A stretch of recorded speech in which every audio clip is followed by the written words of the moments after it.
wants to tell us what's going on in the Howard 100 newsroom. Let's hear what's going on. They're always working on these interesting stories. They cover the entire universe. The universe of Howard Stern. What you do to your hair? It's different. It's all floofy. I like it. Oh, really? Yeah, it's more body. It's like the commercial. Oh, well, I got it blown out the other day. Yeah, and you didn't wash it, so you're trying to hold on to that. Yeah, women are funny. Women who don't know how to blow out their own hair, which was most women. Right. When they get a blowout, then they see how many days they can go without washing their hair. Yeah. So they won't do anything. They won't exercise. They won't do anything. They don't want their head to sweat. I knew a woman on Long Island. This girl could not fucking blow out her own hair. And she had that frizzy, you know, that frizzy, kinky hair. And so she would, I remember her routine. She got 2 blowouts a week. Wow. Right. She needed one for the weekend and then during the week. Nice. So like, well, this chick had money. Her father had money. So she would have a blowout before the weekend, like Friday afternoon for the big weekend.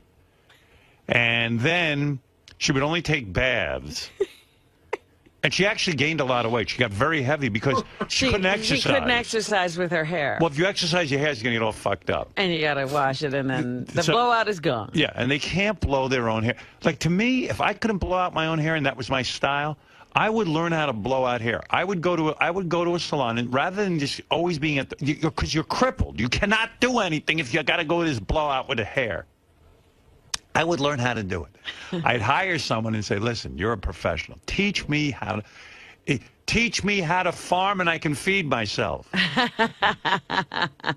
So this woman would, on Friday, she'd get a blowout. She'd bathe only in the tub on the weekends. And then Monday or Tuesday, I think it was, she could stretch it out till Monday or Tuesday. Because by Monday, that hair was looking a little freaky. Because it starts getting, like, kind of stringy and sweaty and smelly. Sometimes they even put talcum powder and stuff into their heads so that, it's kind of like scrubbing it down. And then on Tuesday, they get the washout and then the blowout, and that carries them through till Friday for the next one. There's something new now. What do you got? It's called the Brazilian blowout.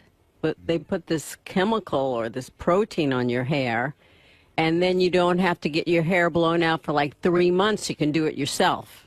Well, what you're talking about, this Brazilian thing, I know about this. Oh. What is this? Yeah, I know a lot of girl stuff. You know, I have daughters and things. And a wife. My wife's lucky. She doesn't have to, she's got straight hair.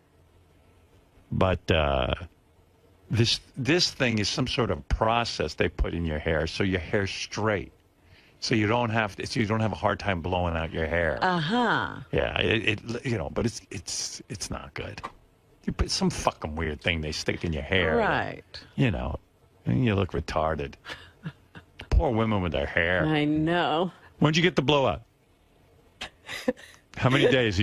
What's day are you on? Saturday. See, I know my women. Saturday, Sunday, Monday, Yeah, Tuesday. she's up to Tuesday. Wow. I'm trying to go all week. So you haven't washed your hair for 4 days? No, I'm really stretching it. It looks good. I get it. All right. Well, so good. what do you do? So you can't even exercise? No, I do. For some reason, I just put my hair up in a ponytail. It's okay. Oh, that's gross. And then I pray. You need to wash your hair today. Okay. Today's the day. I know you love your blowout. I love it. Why don't you go to a beauty salon and say to a beautician, I want to pay you. I want you to be my teacher. I need an hour of your time. They've tried. It's hard because the person who blows out your hair, they're standing on top of you. Yeah, there's so a different angle. My daughter, Deborah, God bless her, she figured out how to blow out her hair. She can do it as good as any beautician. Yeah, some people can, but it's a difficult thing. If she comes back to New York, I'm going to give you a lesson. Okay. I'm not kidding you. This kid, I begged her to be a beautician. Really? Nah, she wants something more. That wasn't enough. Not enough. I could blow out the way she does. I'd be charging people a fortune. I'd get all these yentas on Long Island, and I'd blow them out 2 times a week. Oh, so you got a blowout. What'd that cost you? $40. Yeah. So you can stretch it. And that's on the low end, trust me. I think stretching it 5 days is a bit much. You know? Well, I also have this cold. It's kind of gross not to wash your head. They basically say you should wash your scalp every day. Mm-mm. Yeah. No, dries it out. No. They say it's just like you wash your face every day. Wash your scalp. She doesn't wash her face every day. She's shaking her head no. Gross. I don't use soap on my face. That's why that date didn't work out with that guy. I have such sensitive skin. I have to be careful with anything like that. Well, I don't know. Stretching that blowout 5 days is a bit much. I know. So when's your next blowout?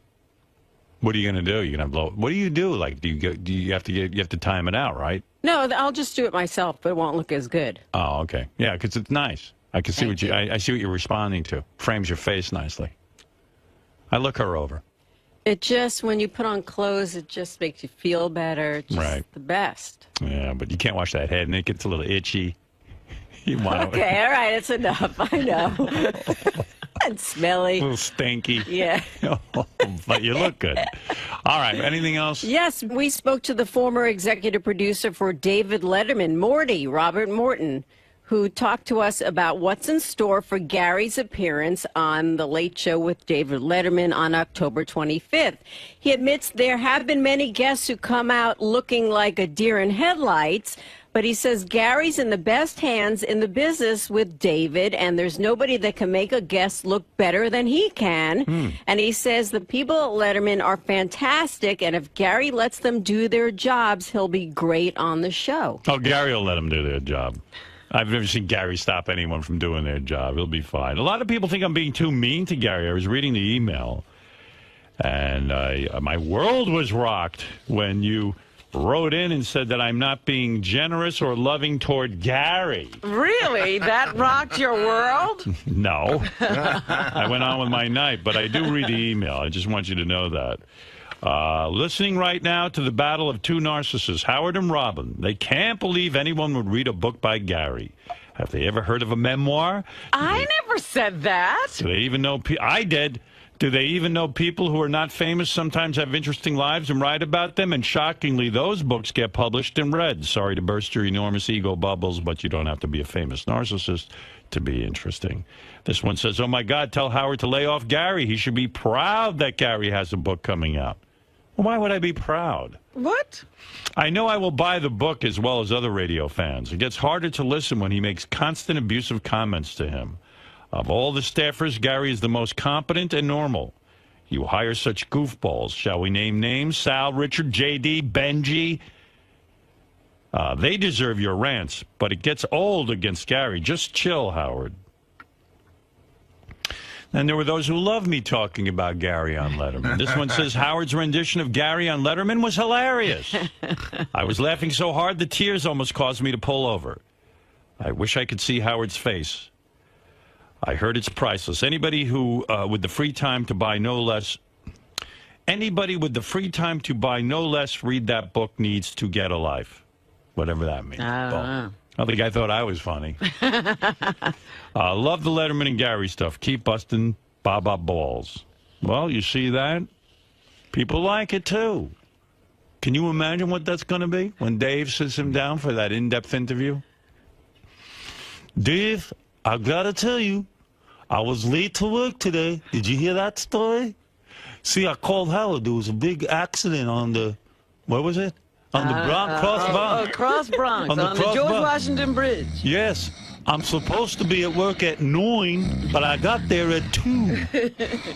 And you get up, there's a whole world out there you know nothing about. That's right. Black guy walking a dog.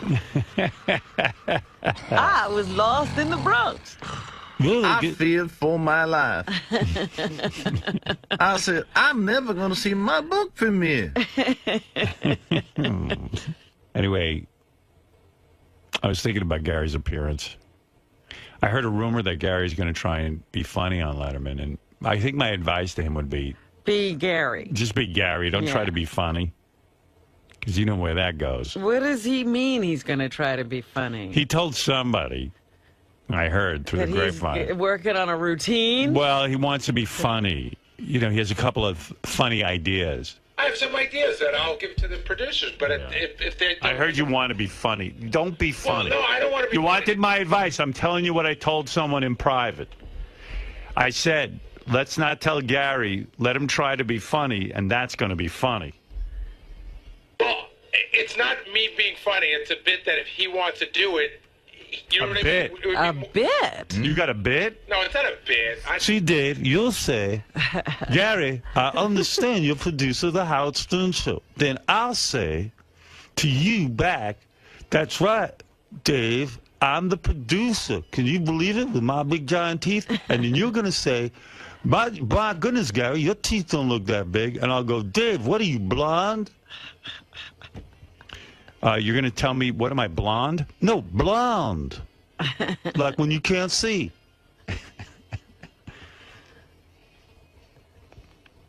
Checking to see what time it is, how long it took before I made fun of you? No, I was checking. I was hoping Adam Levine was here, and I could go, oh, Adam Levine's here. I swear to God, that's what I got him under control. What is this routine he's worked What's the out? routine? I do a great Arnold Schwarzenegger impression. You want to hear Arnold Schwarzenegger? Here it is. Stay out of my way. I'll be back. Both. I'll be back.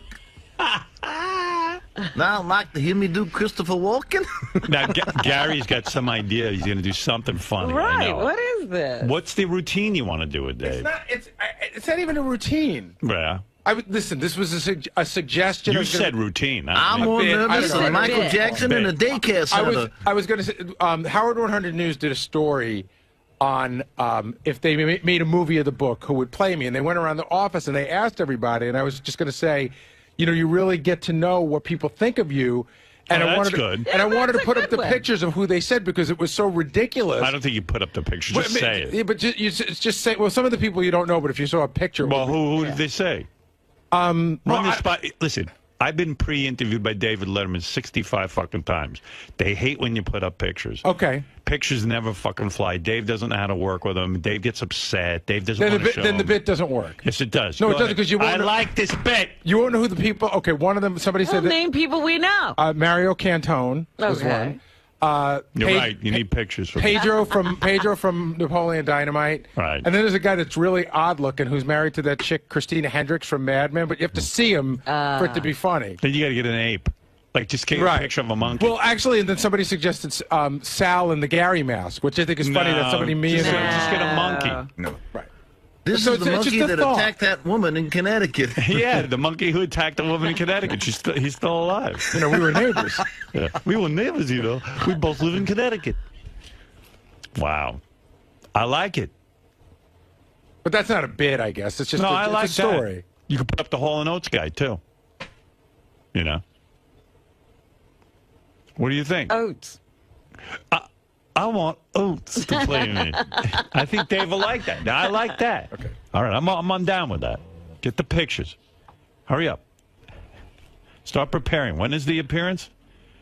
October 25th. Yeah, I'm already in front of my TV waiting for that. I would like to You're going to see. sit there until he comes on. That's right. I would Don't like wanna to see miss it. Forrest Whitaker play me in the movie. He's very talented. Yeah. Are you disappointed that you can only set your TiVo 2 weeks in advance? Oh, you know what you ought to get? Like a picture of Jerry Lewis and the Nutty Professor because he has those big fucking teeth. No, but Gary can be funny. Remember when Gary was in Florida on stage and he did his stand-up? I don't remember that. Sure. Everyone It was remembers. right before I pushed Sal off the stage. Right. I can't say enough good things about this guy. You know him, you love him. He's got the teeth of a fucking monkey. Bob, Booey! Started out good. He's yelling. Everyone's all hopped up. How's everybody doing tonight? All right. Here we go. Got the crowd on your Yeah. side. I gotta tell you, we got an interesting group of people here tonight. We got a redneck who doesn't brush his teeth. We got a racist stockbroker. We got an old illiterate man. We got a heroin addict, and we got a Jew. And that's just these guys over here. See? He knows how to take charge on stage. You do the racial minority card. Racial humor and sexual and Italian and Hey, Vinny. Stirs like that. Hey, is good. Howard. Vinny's the late night liaison to the David Letterman Yes, show. and he said he pitched Gary. Right. I heard that. East Coast. I think it's a horrible idea for him to do any shtick or comedy. Yeah, well, let me tell you something. You haven't heard my Michael Jackson joke. Listen to me. Vinny, Horrible idea. please don't tell him that. I want him going out and doing all these bits. You know, I mean, a lot of people are not going to know. Vinny, Vinny. I'll whisper. Okay. Vinny. Don't do it. No. Let him do it. Please. It'll be funny for us. We need the tape. We need to have that look of disgust that Dave's going to have. Can I just say something? Yeah. This is not what I'm doing.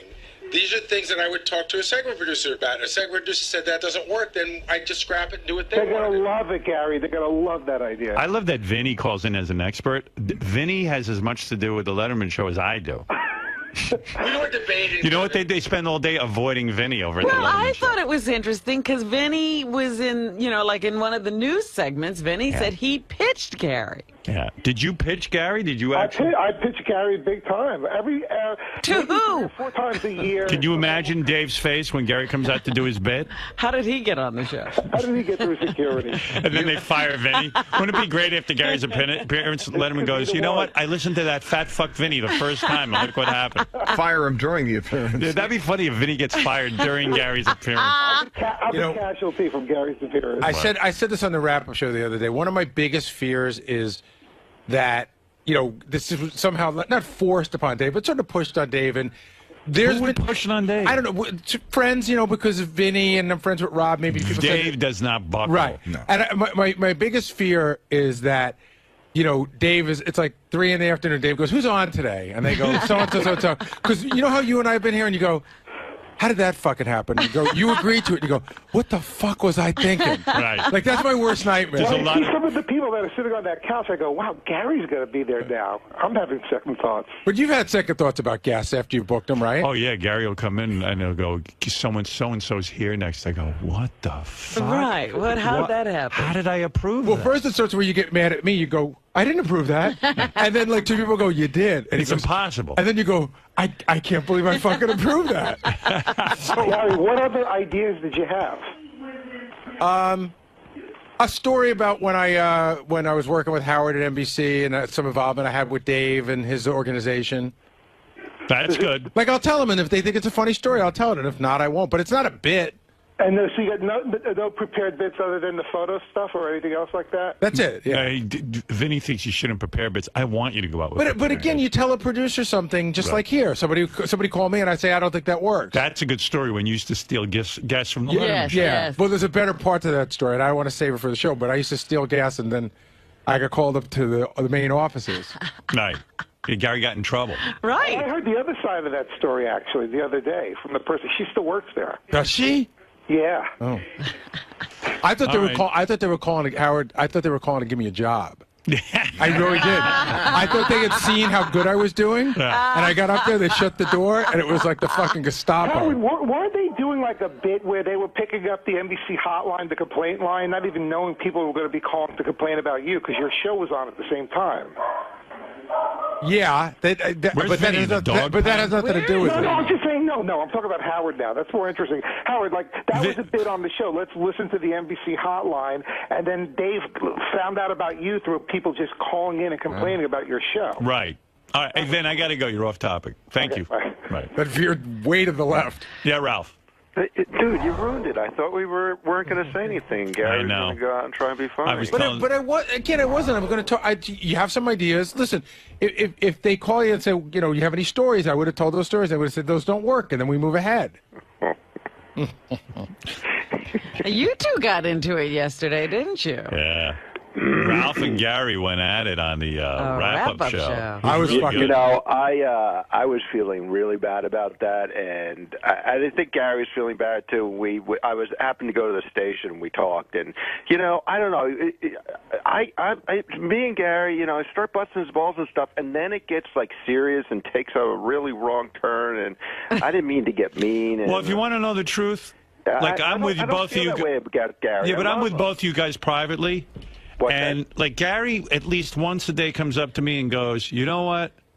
I don't hate Ralph or anything, but that fucking Ralph. And then he goes into a thing about you. Well, he gets under my skin for sure. And then when I'm alone with Ralph, he starts goofing on Gary too. And I mean, So the they're two both of them guilty. they're both guilty. They both dislike each other, but they don't want to face it. And you know what I thought was funny, because Gary's talking about how Ralph has your ear, but he has your ear too. Ralph sees me once a week for an hour at the Right. most. Yeah. Gary has my ear Every day. And I hear a lot more about Ralph than I do about Gary. I don't know about that, but I'll tell you what Gary is so paranoid that Ralph, when he gets a hold of me, fills my head up. I am. Ralph and I talked about that. I mean, I'll admit, for at least a half hour out of the hour, we sit there and do the Gary impression. I told Ralph yesterday, we sat down and we... As soon as, like, I'm waiting there for you to get there. I'm doing my thing. You come in. It's immediate. It's And like, I go, oh, Wolf. I walk in, I see Ralph, I go, hello, Wolf. How are you? What's happening? My life's annoying today. Like, Howard, like, Ralph and I made up yesterday, but we sat down and we went over all this. And I said, in my mind, there's like a little couch in your room, and Ralph's sitting there with the book, and you sit down and you go, Ralph goes, this one's an asshole, this one's an asshole, look at this guy. Like, but No, I know Ralph's it's not pretty like good. that. Hey, Howard, Yeah. I'm actually working on that book. Can you write a forward for it? No. Yeah, here's Ralph. In case you missed it yesterday, here's Ralph and Gary going at it on the wrap-up show. I was very Oh, amused. a lot of name calling. Yeah, I liked it. A lot of shithead stuff, all kinds of things. Asshole. Gary started cursing it. He started it. Yeah, I did. Gary was really angry. I went from 0 to 60, no doubt. Here we go. And for your listening pleasure, what happened on the wrap-up show? Who did you get to do the red carpet Emmy stuff? Julie. Okay. You also could have called me back and told me. I said I'd call you back. I said, if we're interested, we'll let you know. And then we weren't, and I didn't. Okay. You know what? I got to tell you, that's good producing. You know, I'm trying to help you out. Should I have called you back and go, gee, Ralph, we decided not to use you, but thank you. Yeah. That's what I would have done. That's what I think a good Who knows what producer you would do? You never held a job.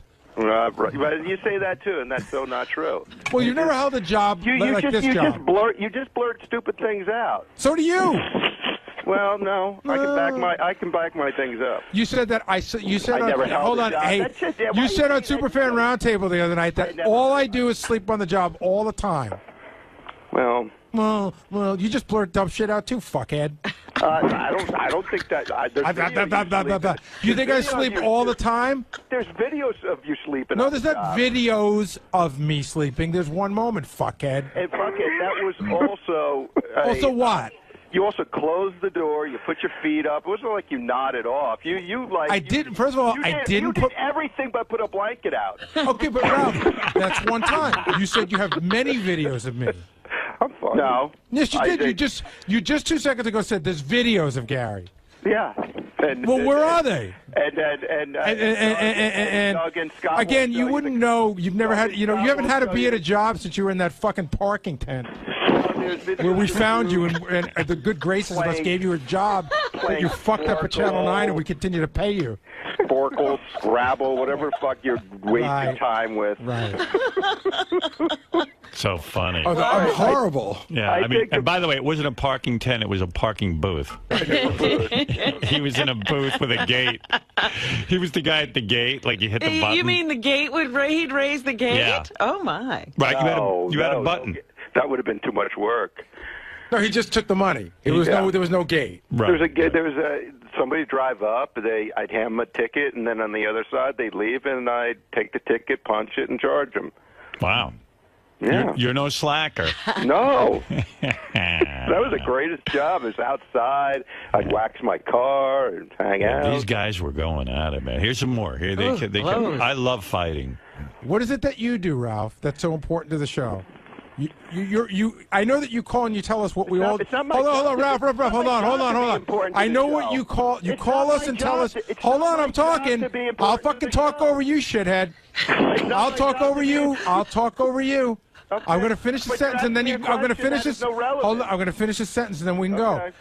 You can tell everybody here what they do wrong, including Doug, how he shoots his pictures, Gary, how he produces a show, Jason, how he runs the website. What are your major contributions? I didn't say I could do everything better than everybody. First of all, But you tell everyone how they do it wrong, right? Well, when they do, I do. So which is often. What's your point, though? I think I just made it.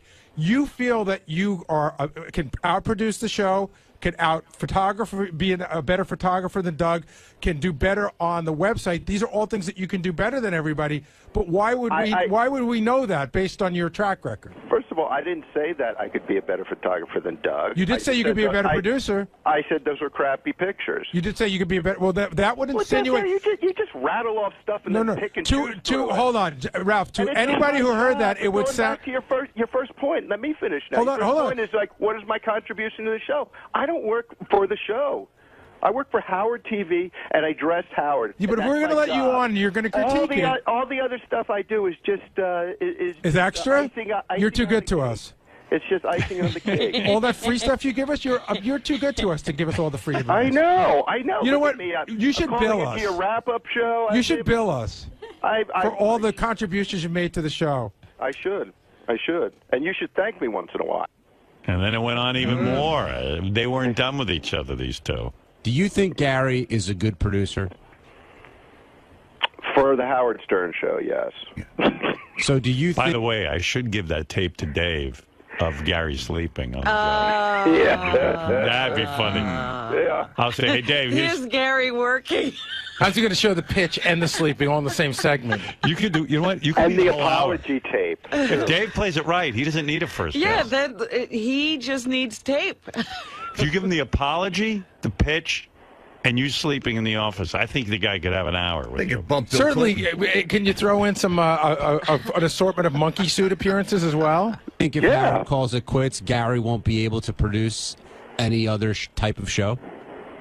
I don't know. I'm not going to be like Gary and throw a lot of hypotheticals in there because it would depend on the person, the situation.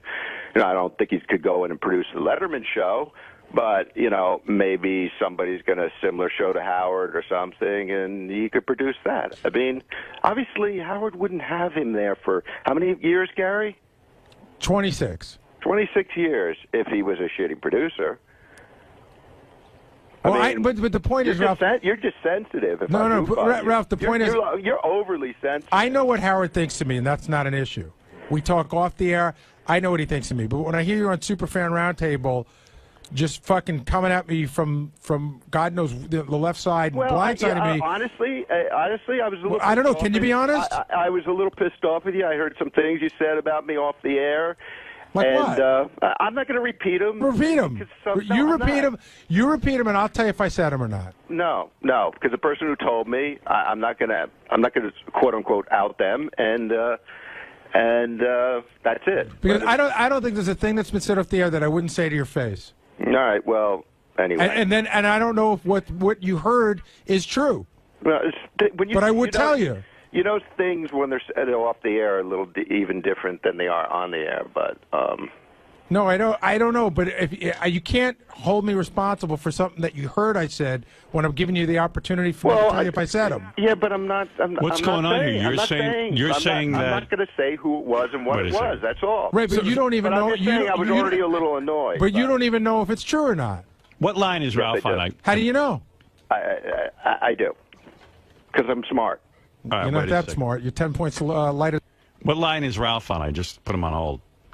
Oh, he's not on the phone. I hung up on him by accident. But so Ralph and I talked yesterday. And he told me. Call back, Ralph. He told me what was said, and something I said during a break in the wrap-up show. Yeah. And it was something that I would have said to his face. I joked around.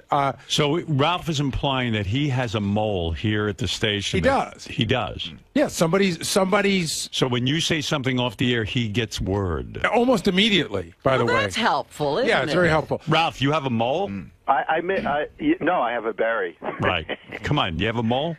Yes, I have people who report to me. I can't imagine what sort of Who a do you low think life it is, Gary? It'd have to be I mean, who would pick up a phone and call Ralph and say, "Do you know that Gary says this about you?" I mean, what kind of a low Do you life? have a suspicion who the mole is? Yeah. You do? I know who the low life is. Oh, really? I'll smoke his ass out. Who is it? He'll be in here. He'll come in. He knows who Sal? he is. No. Jason? No. Jason. Yeah? Jason. And can I tell you what it was that I said? I joked around. Ralph was on the phone, and we were talking about the work we do, and I go, oh, there's a guy on line 10 who wants to tell me how to do my job who's never held a job. And so, like, I would say that to Ralph's face. Ralph said it was a little bit more cutting off the air, which I agree. Oh, here's the mole. Oh, DePace. Oh. My friend. Here. First of all, I'm not a mole. What I said was exactly what you said in the same segment, that he's never held a job in his life. Hold on. That was it. You told him that I said it off the air. I was talking to Ralph, and he said that I tried to call in to agree with you about the Benji getting here at 5:30 and how Gary doesn't manage.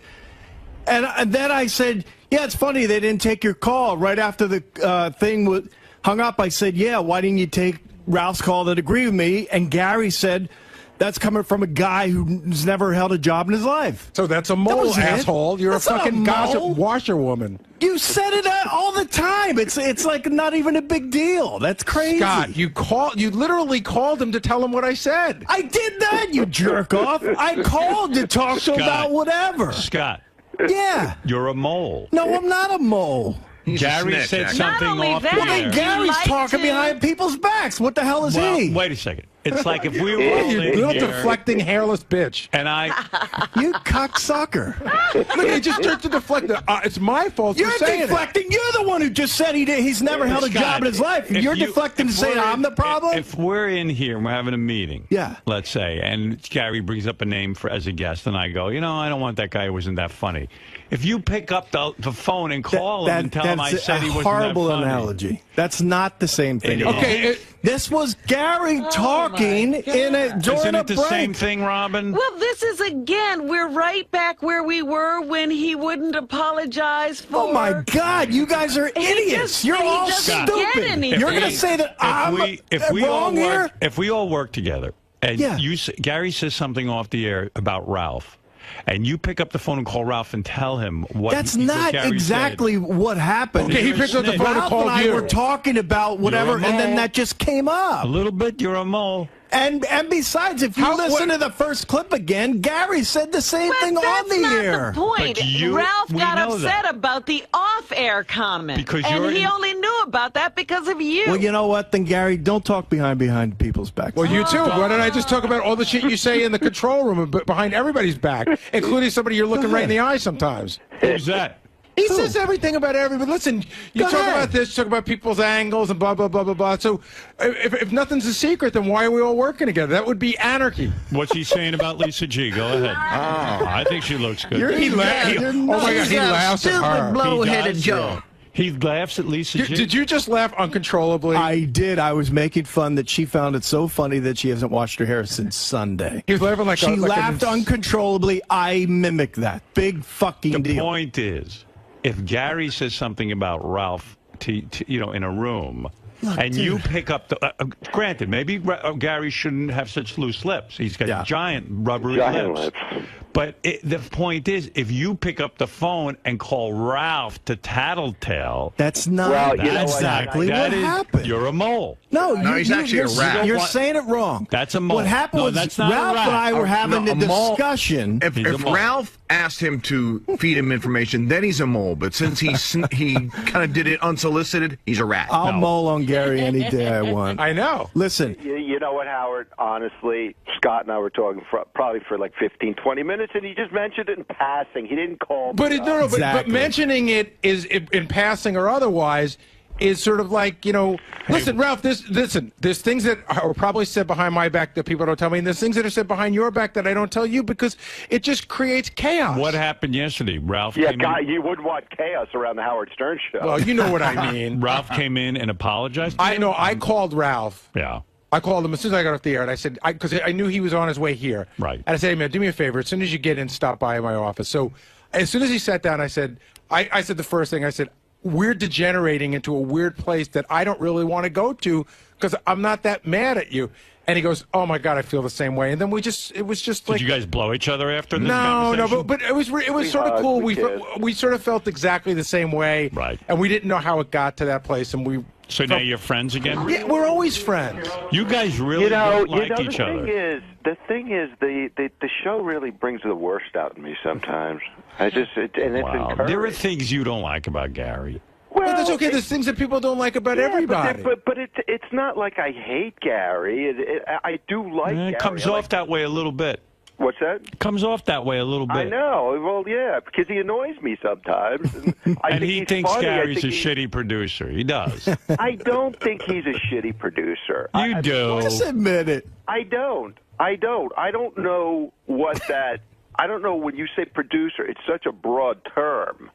You don't need a quote-unquote, again, producer. You don't need somebody who's going to steer the ship for you and do all that kind of stuff. Well, that's not true, Ralph. In other words, some people need a producer. There's some radio people that the producer is more important than the talent. Where the producer says, at 8 minutes after we're going to do this, at 10 minutes after you're going to go to that, and the talent just listens.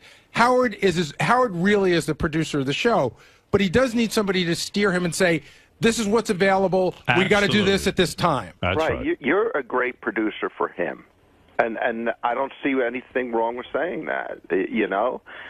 Well, you're implying that he But could. that doesn't mean Gary doesn't have other talents. It's a backhanded you're compliment. It's not though, Fred. Hey, by the way, is. as long as I got DePace in here, let's get it all off. Let's get it all off our chests. DePace has been harboring a very big resentment toward Gary. Why? That he hasn't brought up on the air. Scott DePace, our director. And, you know, you should know about this. Well, this is where all of this fomenting unrest comes from. Well, is it going back to the sleeping tape? No. Okay. This is going back to, in your new book, the picture you use actually was taken by Scott DePace. Uh-oh. I don't know that that's the case. That is the case. I went back, looked through my pictures. It's number 33 of 50, half of which were like pictures of lights and crap like that for our Vegas show. It's my picture. Okay, how much do you want for it? I'll pay you for it. And you didn't ask permission. I did. You know what? It wasn't as if I knew it was Scott and I didn't ask permission. I thought it belonged to someone else, so I'll pay you for it. I'd rather pay you for it, not have to deal with you, than actually have to fucking deal with you. I think you said that was priceless, that picture. Yeah. It's your Picasso. That's my Pollock painting. You realize How much for a dozen of those shitty shirts? I'll give it to you. Now you have, and now, you know, Gary's not only insulting you, but you could kill his whole book just by not giving him permission. He's really I sucking wonder your dick a little if I bit. took him to court, what would happen? Yeah. You could absolutely sue him and stop the book from coming out. That's right. You can prevent Interesting. I'm filing an injunction. You're You know, giving- I did say that it was my picture. You And I should have really at least- didn't think it was. You should have checked into it. At least asked me. But Howard, I thought I knew where it came from. $5,000. Call the book company and tell And them you want. I'd like to see the proof of that, by the way, too. He could just be breaking my I can balls. prove it to you. I actually have another picture I sent Howard right after. That's like same color. You could obviously tell same camera right after. Because there were a lot that of people moment. shooting that day. How do you know that one's yours? Gary, I remember exactly, and I looked at If you that want to go, picture. if you want to go to a photographic expert, I will let you. You're do going that. to give Gary the picture, aren't you? Yeah, Don't bust I it. told. Are you really harboring resentment? Are you really? Where do I go? Listen, I gave Howard I said, listen, I don't want shit for this picture, but Gary's wrong again. But it is my picture. He should have to do something, apologize to me for how he treated me. No, I apologize for using your picture. I apologize for using your picture without your permission. That's all you'll get You know, from to this me. day, when I drive up to the parking garage, he literally will start running so he doesn't have to walk with me. No, I don't start. Are you two really? I talked about this It's the other day. unbelievable. Here's what happened. You don't want to talk to him. Such a baby. If Scott and I got out of the car, we used to get out of the car at the same time. Sometimes we wait for each other. Now I don't wait for him. If we got out of the car at the same time, we'd walk together. The other but day, I'm not looking he literally was 20 feet in front of me. That's not true. Yes. Well, it might have been. Why would I wait for you? But Scott, he is so angry with you, and you still don't understand why. No. Because he made a deal with you that you would not use pictures of him. Yeah, and I've explained video of him. And I've explained that I had And a he little to trusted do you. with that.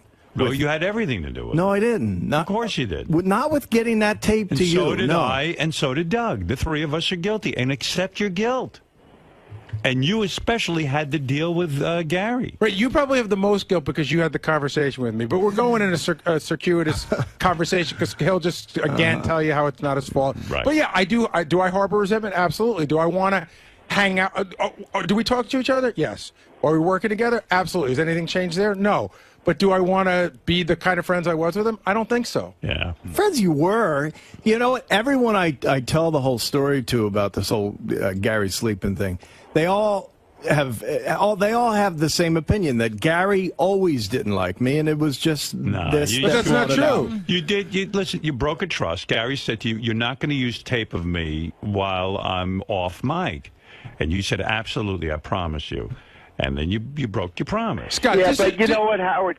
Gary created a whole deflection around that. He put his feet up, he kicked back, and he went to sleep during a big segment. I mean, that was just awful. And he managed to create this other story, make it about Scott. I didn't create a story. I took again. Ralph. This is why you get under my skin. So this is why Ralph gets under my skin. But okay, I never created a deflection. They made fun of me like they still make fun of me. It's in every fucking joke. It's in songs. Every time I hear it, I cringe. It fucking bothers me. Right. Okay. So I dealt with it. But this thing with Scott is real. And if it would have happened to you, Ralph, you'd be just as pissed. If somebody fucked you over like that, you'd be just as angry. But he's right. You did. You Hold on. Wait a minute. I didn't answer. I'm not talking to you. I'm talking to Ralph. I've already dealt with you. Ralph, if somebody fucked you over like that, how would you feel? I said it at the time. I'd be so pissed off. I don't like people when they record me when I don't know it, and you know that's a total invasion of privacy. Right. But I also would never allow a camera in my office or in my house, and then if I was going to go to sleep, I would certainly throw something over it and cover it. I mean, you're sleeping on camera. You know, you got to take responsibility for what you did. I have taken responsibility for what I did. And even that, why were you so tired that day? I forget. I ate 7 black and white cookies. He's probably writing his book all night. Yeah, right. He was up writing his book. Nobody's going to read your book, Baldy. He was up stealing your pictures. That's it. I'm not giving you my picture. Take that back and apologize to me right now, or I'm not giving you the picture. Fuck you. All right, you're not getting it. You're taking away the rights to your picture. Right. Sue me. Okay, we'll be at court then. Who's your book company? Simon & Schuster. All right. Hope they have deep pockets. It'll be Simon, Schuster, and DePace when I'm through. You should have a lawyer. Call over to them today, Scott. He'd have to pay for one. He didn't like doing that. One last thing about this mole comment. I called Ralph yesterday after the show and said, listen, if that was me that you're talking about, because I didn't know, by absolutely go ahead and say that I said that, because I don't hide behind those guys. You know what? I would have said who it was, but quite frankly, I forgot. I didn't even remember who it was. Well, anyway, there's obviously a lot of bitterness that Gary in the morning avoids you and walks. Well, ahead. he does the same thing. Listen, even when we were alleged friends, he gets out of, like, Scott's very odd. Even when we were like buddies, if he gets out of the court 2 minutes before me, he just walks. He just wants to do what he wants. So it's not like we're a couple who walk to work together. You're crazy. Who do you like better, me or Scott? Everybody, Brian, me, and Sal, we would have these walks with Gary where Gary would just take over the whole friggin' conversation. And suddenly you're not even there. He's just yap. In my world, you're not there anymore.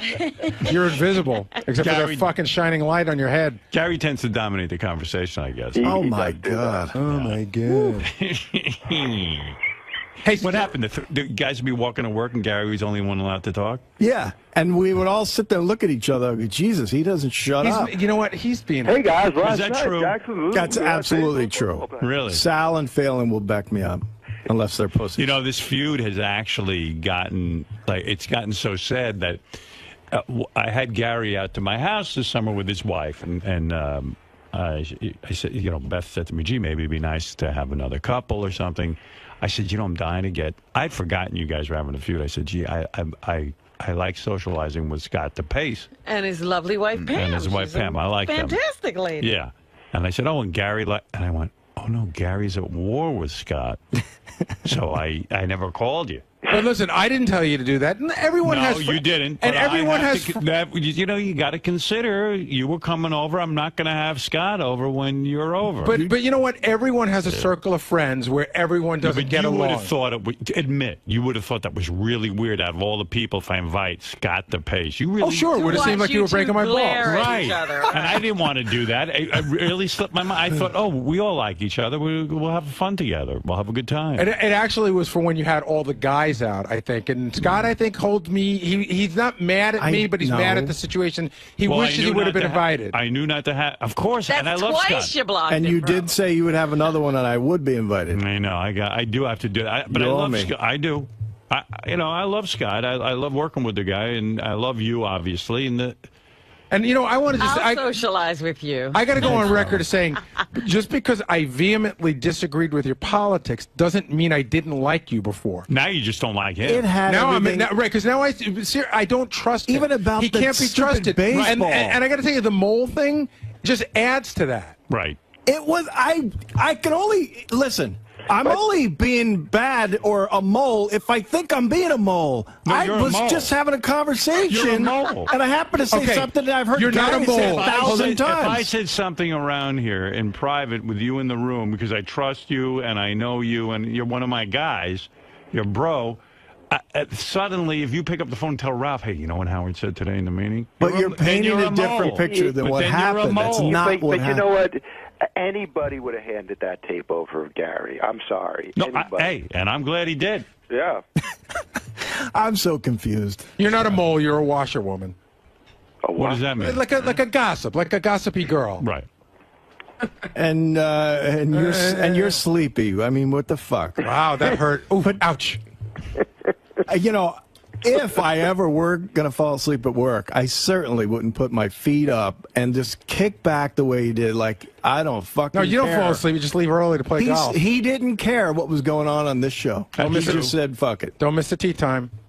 Well, that That's is right. true. It was Wolf, nap time. I don't care if you need me. I got to go to sleep. You can accidentally fall asleep maybe where your head leans back but man, that was just fucking Flagrant Yeah. violation. What? Fuck him. Fuck him. Fuck him. Fuck him in his picture. I'll fucking, you know what? I'll get every book and rip the fucking page out. All right, if anybody gets Gary's book, what page is that picture on? Don't know yet, but send it to Scott. I'd love to have his fucking mailbox You overflowing can with have his... all his pictures back. All right, listen, I'm I trying know. to think, how can maybe I could give the picture out or something or ruin it somehow. Is there any way to... I don't know, use your 121 IQ and go figure it out. You're a 122. genius. You were 121, dummy. Oh, yeah. Dummy. You two are too much. See, the problem is, Howard, you love people arguing too, and we all like to please you, so we all end up arguing. Hey, don't blame this on me. By the way, To that That's rationale. convoluted. That's convoluted. Wow. True. Scott, Gary, Ralph, continue Time for this. Gary's nap. He's got to go. All right. Oh, Well, boy. Gary had to go to sleep, Ralph says. So we interrupted his nap. I didn't realize all the guys were like at each other's throats like this. There's a couple of guys here, yeah. Oh, there's more that I know about of people who Really? don't like other people. Oh, jeez. I don't even bring it up. Yeah, there's a whole thing. You're at work. We forget this is work and that people, aren't going to get along. I could make a chart of who likes who and who's on what side. Really? Yeah. It's almost like the mafia. You have 5 different families.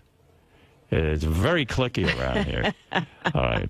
Like, I always thought Jason and Will were like best friends. And they're not. No. That was a surprise to me, too, when I finally realized that they're not close. No. They don't even like each other. Well, Jason, I think, likes Will. Will doesn't like Jason. Right. Yeah, it's a whole thing. But that's not even a tenth of it. That's tip of the iceberg? Tip of the iceberg.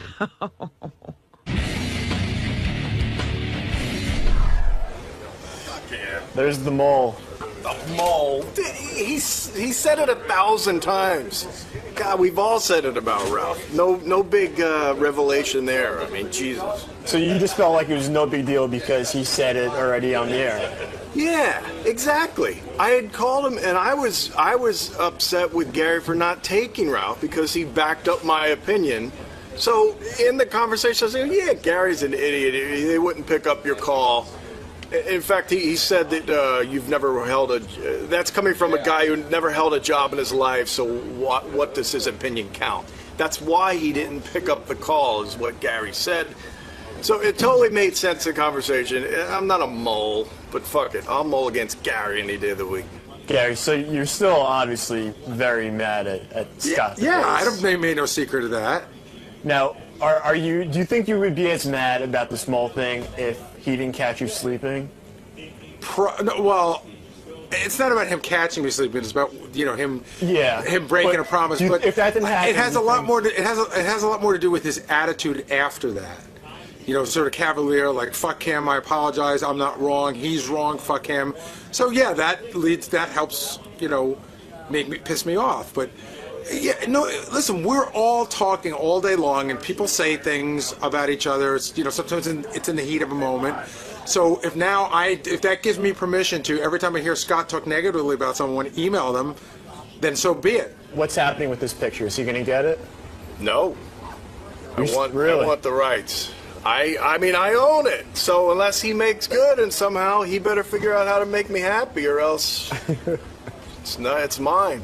So he doesn't necessarily have to pay for it. He just has to apologize. I said to Howard originally, all it was I totally will give him the picture. I just want Tell you what, an apology, something on the air. That, half of it was in humor, but once he takes this angle, then fuck it. It's my picture. I want some serious cash. All right, we'll see what happens. All right. And now he wants something for this picture. Yeah, I called the guy from Getty Images called us. He's, it's one of the biggest photo services in the world. The going rate for a photograph and a book is $80. I'll give him $200. So you'll be fine paying him for it. Sure. I don't need to be in his debt. No apologies for it, because he said he wanted that too. No, I apologize for. See, again, you would apologize if I knowingly took it from his book and said, "Fuck Scott, I'm just going to use it." That would require an apology.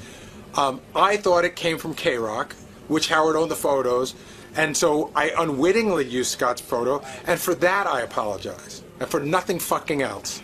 Scott, so I just talked to Gary, Yeah. and he said that he contacted a photo company, and the going rate for a photo like that is around $80, but he's willing to give you $200. 200? That's a fucking nice picture. Gary really wants that picture. Is perfect because it shows all the guys on the show.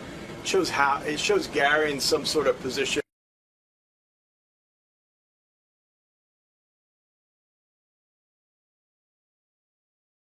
I bet that's a special. It's not about not hiring somebody. It's about hiring somebody that may not be qualified.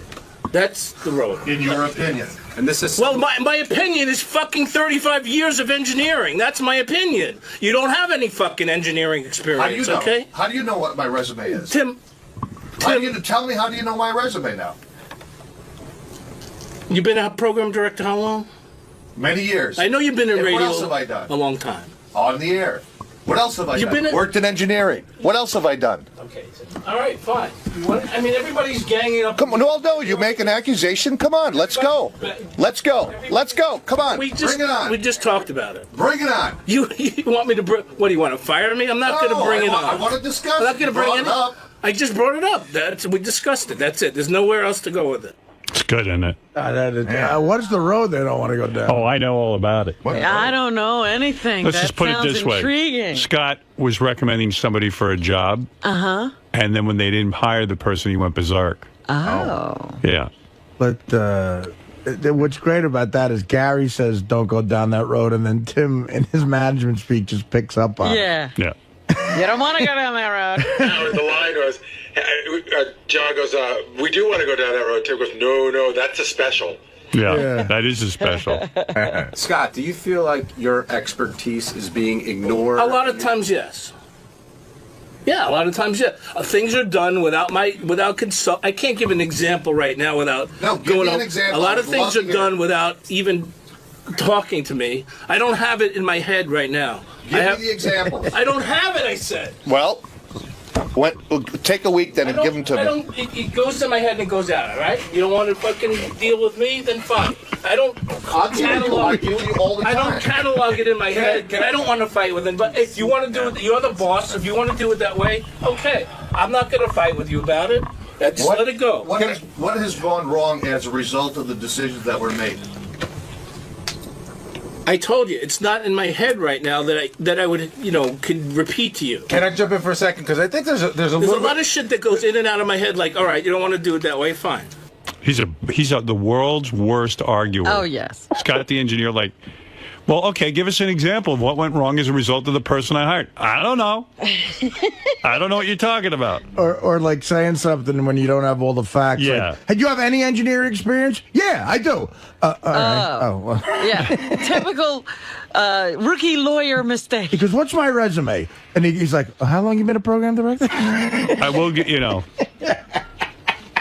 I don't know what Scott's expertise, though, is. Even the super fan trivia was all messed up. But everybody says to me who knows radio, I guess, says Scott is an extraordinary engineer. I mean, that's what I've heard. I'll tell you what, he's a good bowling commentator. He's great on the Bowling Beauty show. When I argue, it's like taking a test. Yeah, you're the worst. You know how you freeze You're up? a bad arguer. I'm very bad. I know that. The one mistake, you went off the topic. The topic. And started something else, and that's when you had nothing to back it up. No. You got your ass in a jam. In a debate bracket, you'd be like the team playing Duke in the first round. You're angry with Tim because you had recommended someone for a job. You That's made what a I bad heard. pass. And that you recommended someone for a job, and he decided not to take that person, and now you feel all hurt and shit. Well, no, it goes a little further than that. Go ahead. It's just I don't want to get into it. I don't want to fight with him about it. And he did what he had to do, and that's that's I'll what give it you a is. legitimate bitch Scott has, and I'm serious about this. The only guy not to get an iPod, everyone got one. See, that's the whole subconscious thing. The iPod. That's why I'm really. I agree with you there. That's a little bit of a fuck you, but Here, listen to this. We were at K-Rock where you definitely felt you didn't get the respect, and we left there, and you were sort of deemed a pain in the ass. I don't think that's any surprise to you. So we came here, and I got to tell you, we walked in here with good blood, not bad blood, good blood. Everybody was happy to come here. You came here pretty happily. Everybody was happy to have you here. I got to tell you, and somewhere along the line, you're a pain in the ass again to management. I'm not a pain in the ass. I'm not saying that's how management sees you. I haven't done anything to be a pain in the ass. I got to tell you, my studio was designed all wrong. I got to tell you that. My studio was a pig fuck. It was designed. They came to K-Rock, and I said, this is what I need. It wouldn't cost them any more money. It wasn't any different. They got me a wrong board, and you saw it. They had an add a board. It's a pig fuck. There's two boards connected together. It's not the right equipment. But have I fucking been a pain in the ass about that? I've worked with you every inch of the way. We've tried, but the equipment that I have worked together. The equipment, no. And we've gone to a couple of times to see if we can upgrade what I have in that studio. But they didn't get me the right equipment. Okay. We tried to get the right equipment, and it was shot down by the budget. So have I complained about it? Yes. Have you been able to do the job that you need to do on the equipment that you have? Yes, I've been able to do it, but not the way it should be done. Right. Okay, but you've been able to turn out the products that you need to turn out. And that's all that management cares about. They don't care if we have the right equipment. Also there's There's only so much that I can do because I'm limited by budget. As you have a household budget, you only can spend so much. I'd like to go out and buy a Ferrari every day. I can't do that. If it was done right from step one, then none of this would have happened. Well, I wasn't involved in that process. That's not an excuse. I explained to. I've been trying to be a solution to the problem and helping you. I got you the outside board that you wanted for the control room. Correct? Correct. All right. When the headphones are needed, have we gotten those? Correct. Have we, broken. have we gotten the system set up to transfer the digital stuff? Correct. Okay. What else?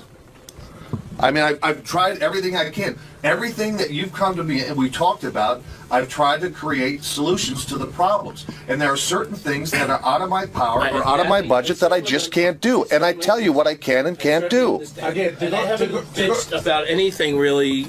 To go to a larger issue, and again, I'm not taking sides here. I will tell you that I'm in between. I don't know where I've been a pain in the ass. I'm in between both of you. No, you're not Tim's a hard guy to irritate. One thing, and you have irritated. I know what the him. thing is. That was a pain in the ass on. I apologized to him, and then we moved on. You are a pain in the ass. Yeah. You really are. Why? Because you always have something going on. Because I want the right equipment. That's being a pain in the ass. I don't know. It's just everybody always ends up hating. That's for the Doesn't show. Mel hate you? That's for the show. Mel hates him? I think Mel hates. Let's Scott. not bring up the Mel thing. Does Mel hate you? Mel's hard to figure out. I don't think he hates me, but everyone hates you. It was funny when he was when Tom came up a couple of weeks ago. Yeah. And Mel and Tom were in the hall, and I walked by, and Mel goes, "Here's Tom. You know Tom. Remember Tom? He's the guy that fucked you." I'm like, okay. Well, listen, there you go. He wasn't That's the only funny. one that fucked me. What's up? Yeah, Mel wasn't fond of him when we left the other station. Right. What happened was, Scott used to do overtime for us, and he started complaining. And he was making, good money doing overtime, but he was complaining about something. So Mel said, no overtime for Scott ever. And we got to a point where we really needed him, and it was no overtime for Scott specifically ever again. Well, the problem at that point was there was just so. It's always a problem. But you're the only person that I know that Mel's made an edict just for one person. There was just he loves Didn't me. Scott he loves ask me. for like $1 million when he first came to Sirius? I did. Yeah. He asked for $1 million. It was something crazy. That was no. It was $1 million. He did. He asked for $1 million. Who would fucking believe that I wanted $1 million anyway? Oh no, you asked for $1 million. You did. No, I did, but who would believe I would be serious about? People think you're nuts. Then why would you ask for it? Who else? When we all were talking salary, who else joked besides Were you? you looking for a 15-year deal or something? I don't know. $1 million year deal. That's right, $1 million year deal. Guys, is everything okay now? Everything's good. Everything's good. No problem. It's made by man. It's made by man. We can solve it by man. I kissed his ass again. Don't worry about it. Scott, where does this come from, though? I mean, why continue to get this angry? I'm not angry. Believe me, everything's not good. What? What does that mean? Is this just a ploy by you to appease management, or is this why you're coming back around on this issue? I'm fine. I don't know what the fucking problem is. Well, you get angry. I didn't come back around on any issue. You said your piece, and now you're okay. Yeah, it's usually what I do. So everything's fine. There's no pent up animosity, nothing. No, it's all about the iPod. All right. I see you've moved on. Yeah, it's no fucking big deal. You know? When people push me, though, that's when it becomes a big deal. I said it wasn't a big deal. No, I want to know. I want to know. I want to know. Like, no, it's fine. It's over. No, I want to know. So I'll back off. I don't want you to pull back another, off. Don't push me. I see what you've done to Ganji. That's right. The cameramen are Screw up. You got it, Howard. I mean, no, just kidding. And you, I have an issue with you too. Now I can move fast. The fastest I've ever seen Scott.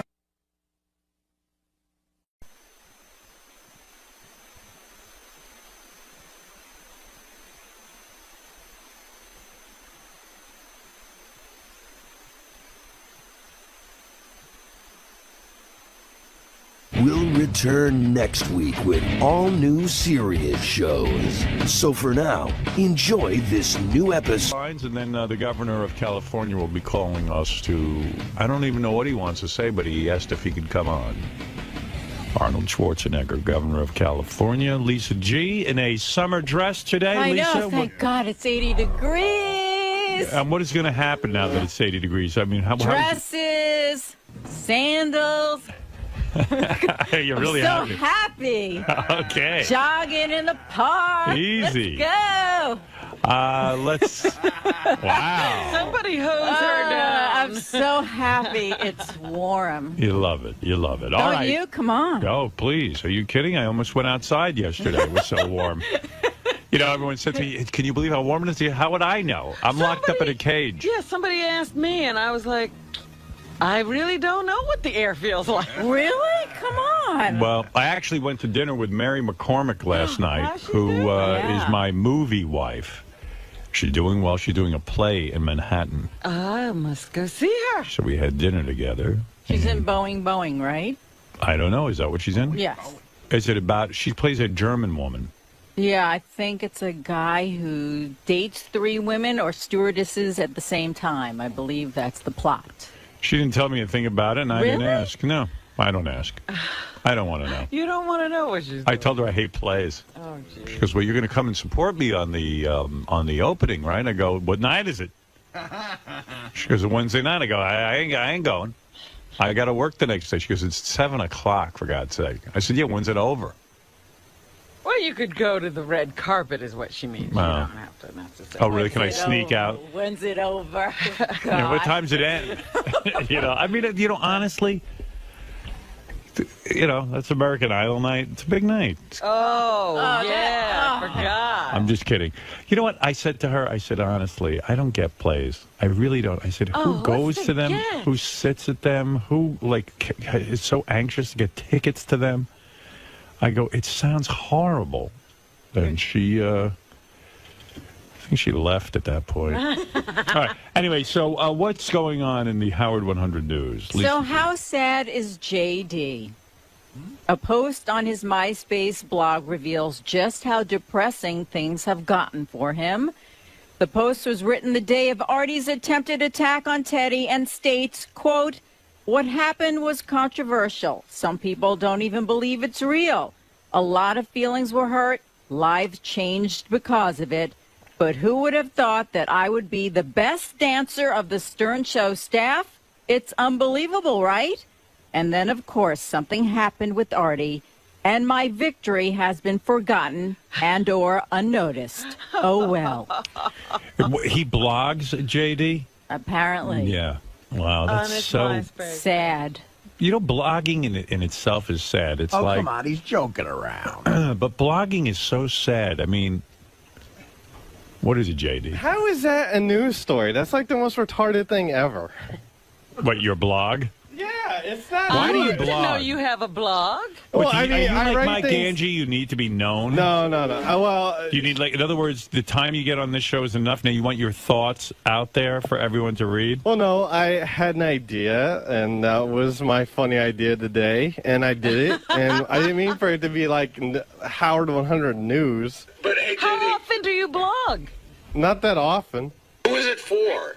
Yeah, like who is your core audience for that? Whoever goes to my MySpace page. I get like friend requests every freaking day. Doesn't it seem like a waste of time though to blog? I mean, sometimes. Like, who are you writing No, to? dude, that's why I hardly do it. I Yeah, don't but why do it. is that important for you to blog? Like, what is it you have to get off your chest? Why don't you That was an idea I had. Why don't you go make a friend, a real friend, not a MySpace friend? And Friends suck. I mean, like, he's writing down his thoughts. But he doesn't talk to anybody. That's why he needs to blog. Yeah. How many FRs do you get a day? Look at you.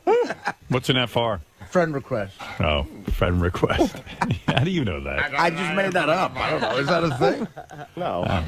All right, thank you, Jay. Yeah. Coining it. And your How blog. many friends he has? I'm glad I could help the news out.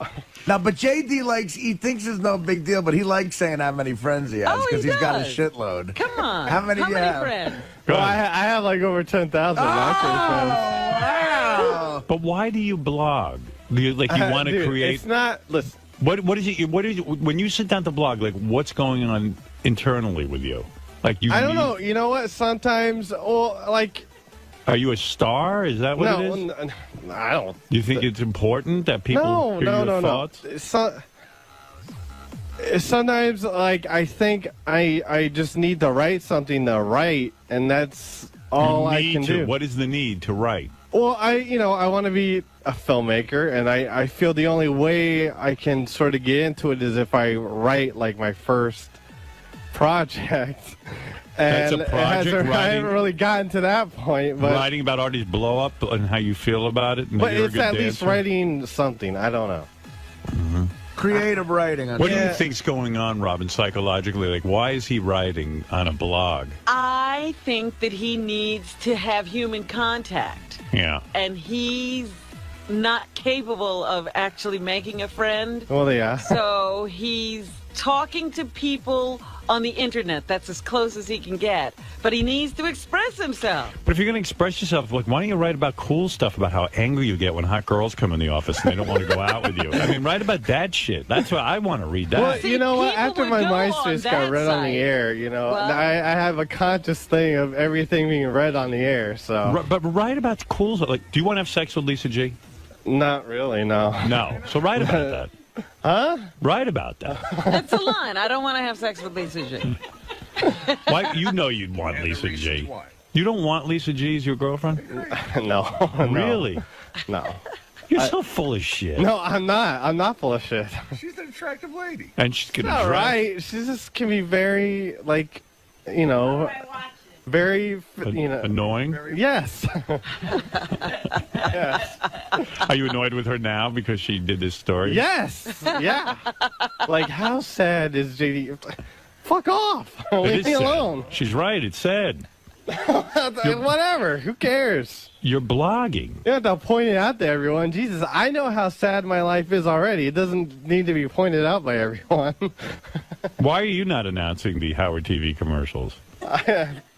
Hi, this is JD. Yeah. Howard TV. I want you to announce.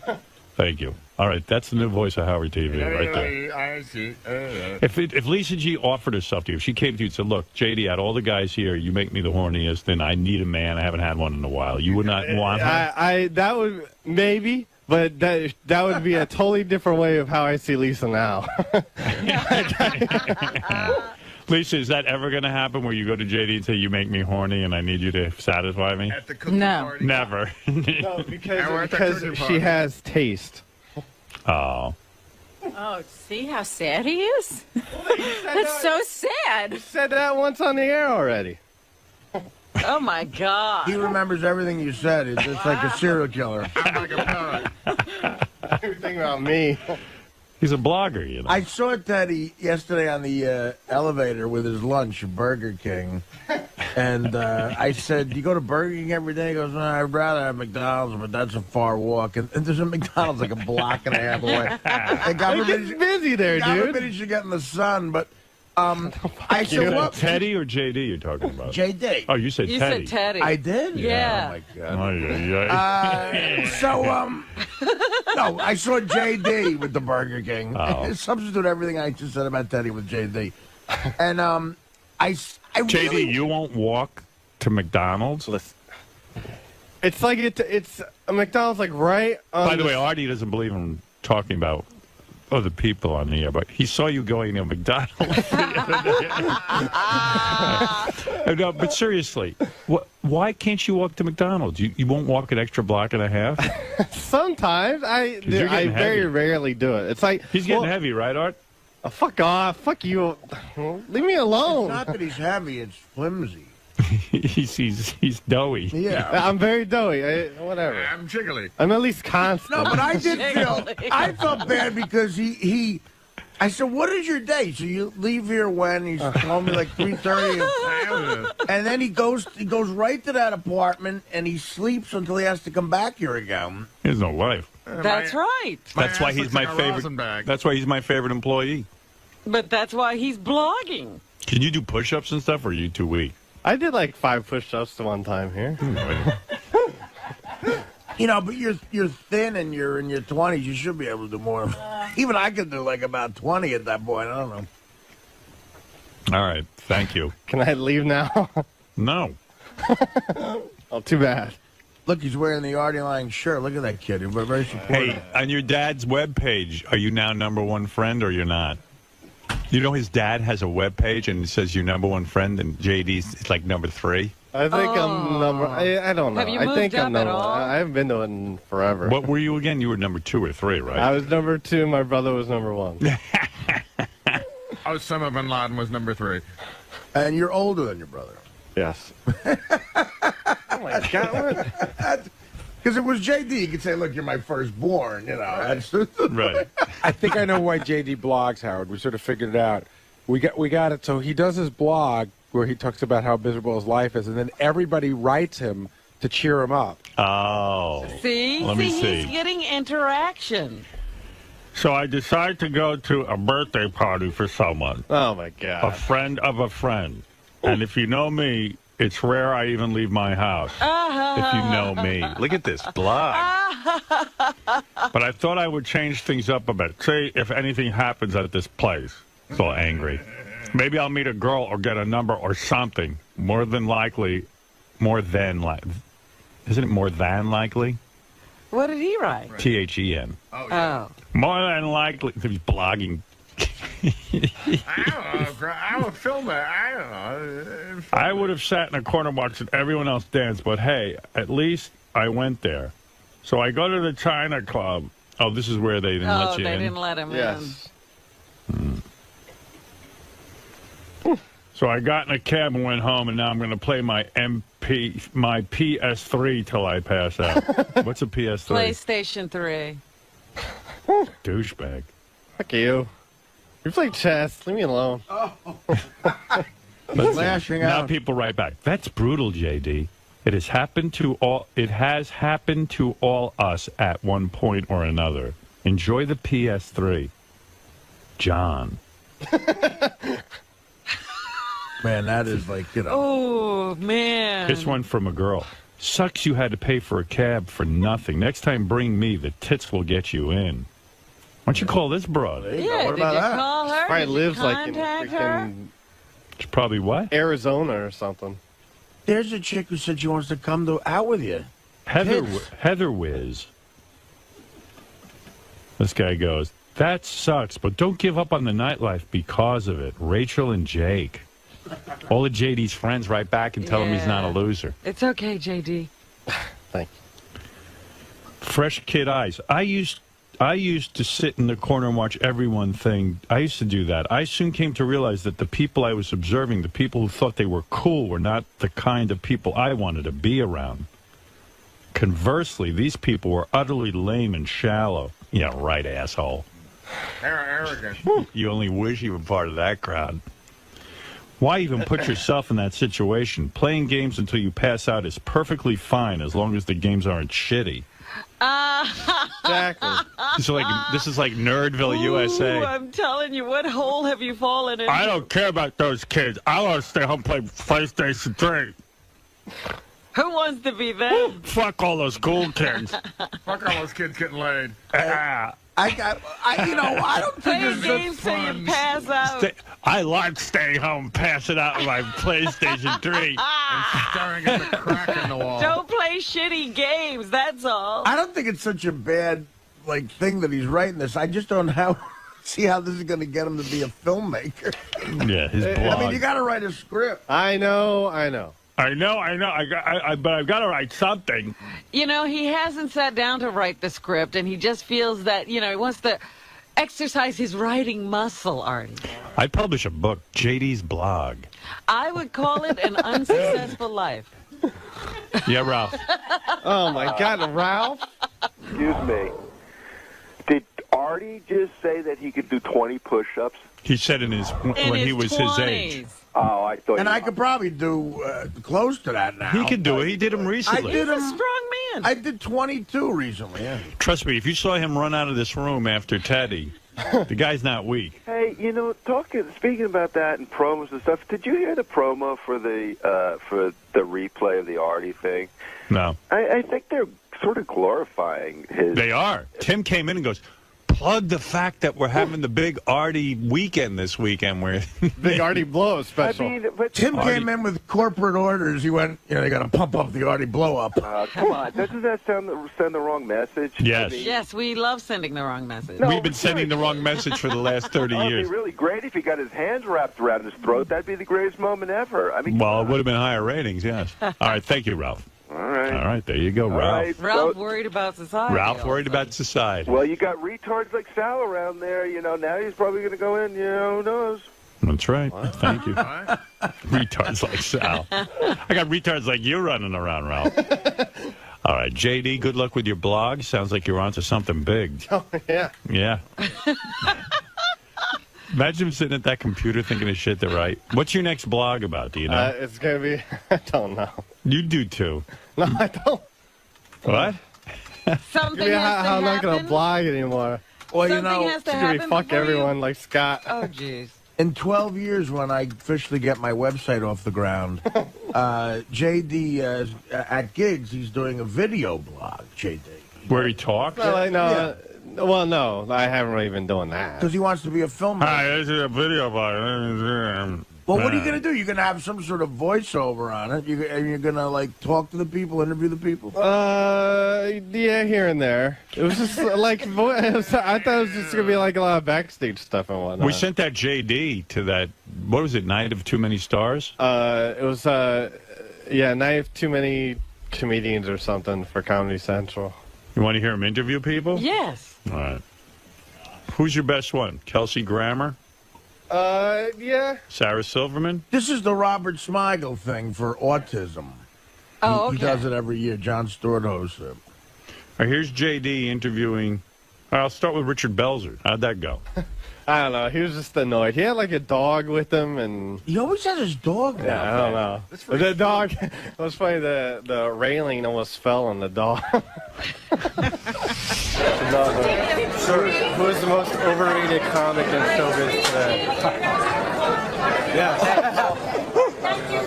What are you looking for? Are you asking other people that? Yes. Who wins? Well, no one yet. Well, who are they mentioning? No one. Come on, no one's. You're actually the first person I asked. Oh. I have a lot of questions here. I can ask you. That's not a fair question. Like, why are female comics not funny? That's not true. As you know. Why are you trying to be provocative? Did you ask Sarah Silverman that question? What's the worst? Bunch your fucking lights out. What's the worst thing about being you? The worst thing about being me? Yeah. Talking to you. Describe Howard Stern in one word. Genius. Thank you very much. Okay, buddy. Nice to see you. Richard Bell's a good guy. Anybody who calls me a genius is a good guy. Here's JD with 𝗪cie, the star of Frasier and his new show I don't know the name of. Kelsey, Sirius Satellite Radio. Thank you. Who will you be voting for and why? John McCain.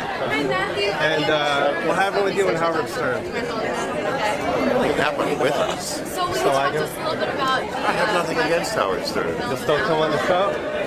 Well, I haven't been asked. You haven't been asked? Say later. What, he run away from you? In India. Why are you Howard Stern? Haven't been asked. How'd it go with Sarah Silverman? You must be attracted to her. She's very cute, yes. Yeah, you want her, right? I don't know if I want her. What do you want? What do you want? Not you don't her, want not Lisa Lisa. G. You don't You don't want want Sarah anyone? Silverman? You know what? Like, I don't know. You want that chick Flo Rida brought in? Yes. Like her. All right, here is Ashley. JD and Sarah Silverman, the comedian. Sarah, Howard Stern. Hey. What's up, Sarah? I don't even know where to start with this. Why, what's wrong? What are you going to ask me? No, what are your feelings about what happened on Thursday? I can't get my head around it. My head is spinning. My heart is sunken. Yeah. I can't believe we have to wait a week. She's talking about, of course, the Artie incident. Artie's blow up. If he went to Amsterdam, then maybe everything's okay. I just hope he comes back. Yeah. If you could kill one celebrity in Hollywood, who would it be and why? Nobody. Fuck. You. Why me? I don't know. Something about the hair, facial hair, and the teeth and the smile. Is Ellen DeGeneres funny? Come home, Marty. I love Ellen DeGeneres. I think she's really funny. Come home, Marty. Great dance We love you. This has got to come from inside you. I love you so much. Rate me on a scale from 1 to 10. Rate you on a scale from 1 to 10? Guys, did you get Jimmy in the band at wedding yet? I gotta move her on, guys. Your boy gotta move her on, guys. Thank you, Sarah.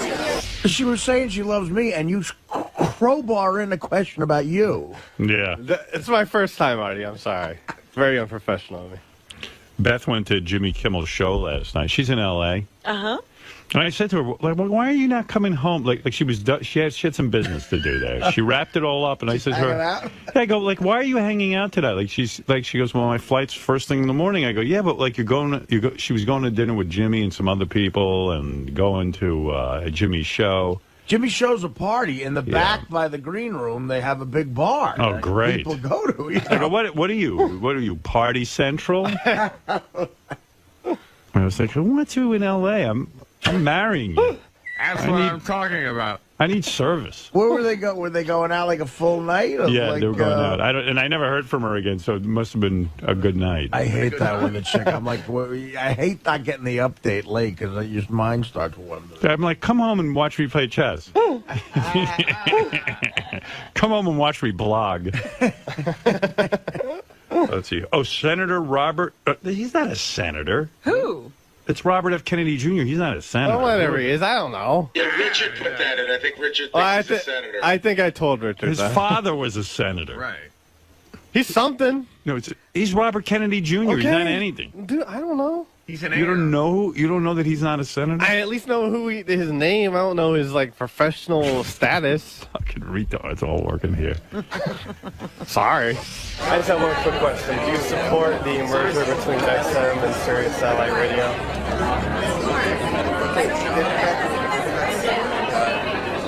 I don't really know.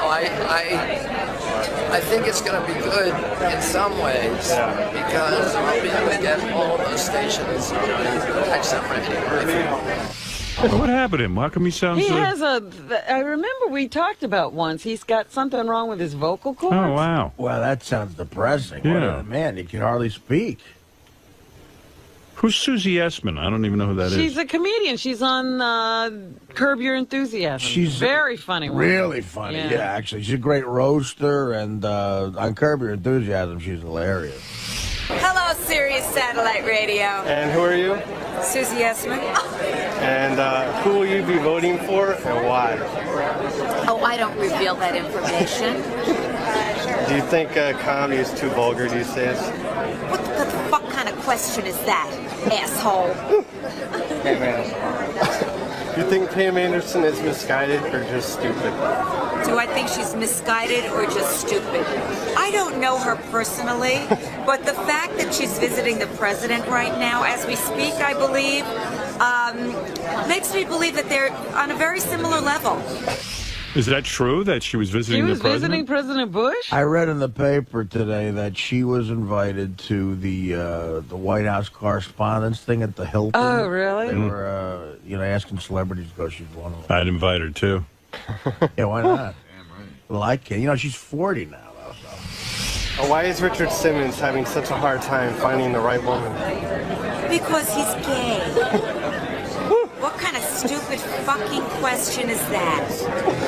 Are you a fan of Howard Stern? You know what? I like Howard, yes. Describe Howard in one word. Funny. Thank you very much. Okay. Mary McCormick told me last night I look really good. I told you developed the look that works.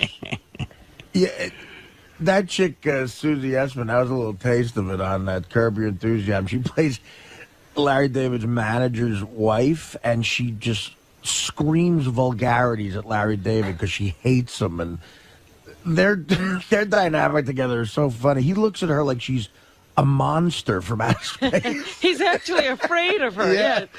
Was Triumph the Insult Comic Dog funny with you? I haven't heard it. Yeah, he's funny. Sirius Satellite Radio. Howard, what's going to happen? Oh my God. Oh fuck, man. I heard it go down with Artie. Oh fuck, man. Here's my theory. I think it's Sally's behind the whole thing, man. What a fucking asshole, Sally. But you know who really pisses me off? Fucking Richard, man. Where the fuck was he when Artie needed help? I'm just going to keep talking to myself and pretend that Howard's listening. What do you think about... I have imaginary conversations with me holding the phone and Howard and Artie listening, man. What do you think about Artie's weight gain? Are you worried for Artie? Artie's gaining weight? I hadn't noticed. I thought once you hit 500, it's pretty much, Can he still get out of his room? Barely. Or is he one of those guys who, that's what I want to see. I want to see, him do the show from his bed, and not be able to, be one of those guys where he's completely bedridden and has to be hooked up, to a microphone, and I got nothing. Describe Howard in one word.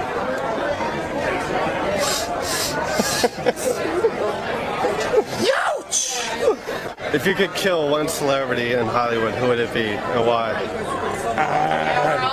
It would be, if I could kill one celebrity? Yes. Well, it depends on what you consider a celebrity. See, on Howard's show, it's basically any fucking idiot who walks off the street.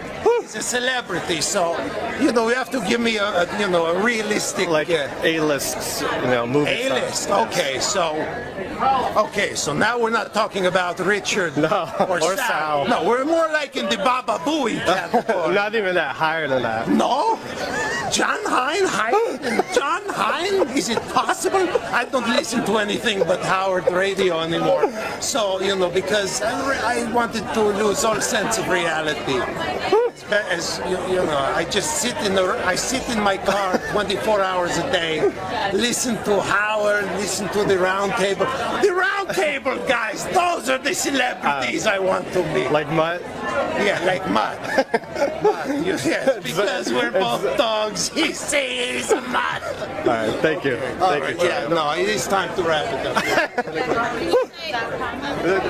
That went well, I think. Mutt. That was great. Can Artie get out of his room? All right, thank you, JD. And Yeah, good luck with your like blog. Mutt. Big day today, Celebrity Superfan Contest. Any predictions? Who's the most knowledgeable out of all three of you, do you think? I think we'll find out. I don't Yeah, really that's the know. point of today. That's the whole idea of the contest, you asshole. No. I don't think this is the Russians versus the Americans in the miracle hockey Olympic game. No, it certainly is. There's no hockey at all. But no one's feeling overly confident today? No one's, no early predictions? No early predictions. I think we're all winners because we're here. And you guys are playing for charity today. Oh, yeah, right. Who's everyone playing for? I'm playing for the Serpentine Project, which is my charity, foster kids. Okay. I'm playing for Reading is Fundamental. So I should have kissed ass and played for the North Shore Animal League. But, that would have been a good one. Yeah, I probably would have gotten an easy question. Right. But no, I'm playing for my charity, Pets Over People, where we actually redirect funds that would be marked for homeless people and given to pets. Hey, now look at our set for the next big bit. Wow, look at that. It is the first Celebrity Superfan Contest, Howard Stern's Celebrity Superfan Contest, brought to you by Sonos. We even have a sponsor. There's a $5,000 prize. Each of our celebrities, Jeff Probst, Jimmy Kimmel, Jerry O'Connell, are all playing for their charity. And won't it be fun to find out why they picked that charity? Yes, and also it will be interesting to see just how much they really know. That's right. The guy I thought in the beginning is going to win this. And first of all, let me say hi. Hi, Jeff. How's it going, Howard? Good to see you. Jimmy, good to see you. Hi, Howard. Hey, are those guys coming through one channel? They sound strange. Scott, do you have this set up right? I think we have like $8 microphones here, so... Yeah. Mine actually says Tandy on the side. Actually, I think you're coming through both channels. I think we're okay. Yeah, they just sound strange. You just sound strange, but maybe that's your voices. I don't know. Could be. Jimmy, hi. And Jerry, great to see you. The guy that I thought was going to be the favorite here today would have been who? Jimmy Kimmel. Thank you. Because I know he listens religiously. But Yes. I know Jeff listens, but sometimes I think, well, he's out on... Something sounds weird, Scott. Like this wasn't tested properly. And you sound weird now. Yeah. There's a lot of noise in the room. Because I think those mics, and it's probably picking up the ventilation. I don't know, but this is typical. We should go home. Did anybody yeah, Artie's right. Did anybody really test this out, Scott? Yes, we did. Did you listen to it? Oh, no, why would I do that? Did anyone actually talk into the mics? Yes, we did. Scott, are you showing off for them by fucking up? It's like I'm in my car every morning. I love being able to see the visual. All right, it sounds a little better now. Jeff, I'm going to try and muscle my way through this despite the technical difficulties. It sounds like we moved this contest to a new location. Jeff Probst, the host of Survivor, going into its 11th season, maybe? 17. 17? Wow. We do 2 a year. It's a little misleading. He's in one channel. He's in one channel. Scott, I want to fucking strangle Scott. you. This is important to me. My audience. Is this part of the game? This is part. Yeah, I'm in one channel also. Yeah, you guys are all in one channel. Oh my goodness. I just want to kill myself. Shall we have another break, Scott, so you can get this straightened out? Do you want us to break, Scott? Motherfucker. You're now seeing it. It sounds you guys pretty good to me. Great. Oh, it sounds awful. Okay. It sounds awful to me. Scott, do you get nervous when this happens? Do you start sweating, or are you so used to it by now? You're so in one channel, Jeff. It's not even funny. It sounds like he's talking in a tin can. And you know what? I know these guys didn't test out the mics. I know it. They're How lying does this to me. happen? This is what I wonder when I listen at home. I like everybody. You think this is a huge show, and you wonder how can you not get it right, Scott? Now he got it right. What did you do? What did you do? And you know what? We would have gone through the whole bit. He never would have hit that button. It never would have gone. I swear we checked it yesterday. You're fucking lying. Bring in Evan and my intern. All three of us. Why was it? And you don't even notice that it is coming through one channel. You didn't even notice. How could you be the engineer and you don't notice? How is that possible? How is it possible? I thought it sounded pretty good, Scott. Yeah. Jerry, you're not understanding something. He's the engineer. So I start the bit, and I'm going nuts. And I look over at him. He would let the whole bit go like that. He would let the whole bit go like that. Well, he's Scott, and he's learned. You've reinforced that there are no ramifications for this over and over and over again. On the Jimmy Kimmel show, would you fire him if he had repeatedly No, it'd up? be the same thing. Same situation. Do you have trouble firing people? Oh, yes. You do? Oh, yeah. Nobody ever gets fired. I really should fire him. Nah. It's funny. Let's take a vote. Scott, the jury has spoken. The tribe has spoken. The tribe has spoken. No, Thank I'm you. with Kimmel, though. You can't fire him. It is part of listening, and it's amazing every time. It is amazing that he fucks it up every time. Over and over and over. It's his thing. It's like his A or something. Here is my analysis on the game. Let me get back to this because I'm excited about it. Jeff Probst, the host of The Survivor, who is, of course, in his 17th season, as he pointed out, a lot of times he's away and he has to rely on tapes. Now they have the internet, but there were times where you have some spotty holes in your history of the Howard Stern show. True. All right. Jimmy is pretty good, except for the NBC years where he occasionally heard a tape or something, right? Right. Okay. Jerry, though, I have a feeling, could take this whole thing. He regularly leaves voicemail messages for Gary and for the guys about stuff he hears on the show.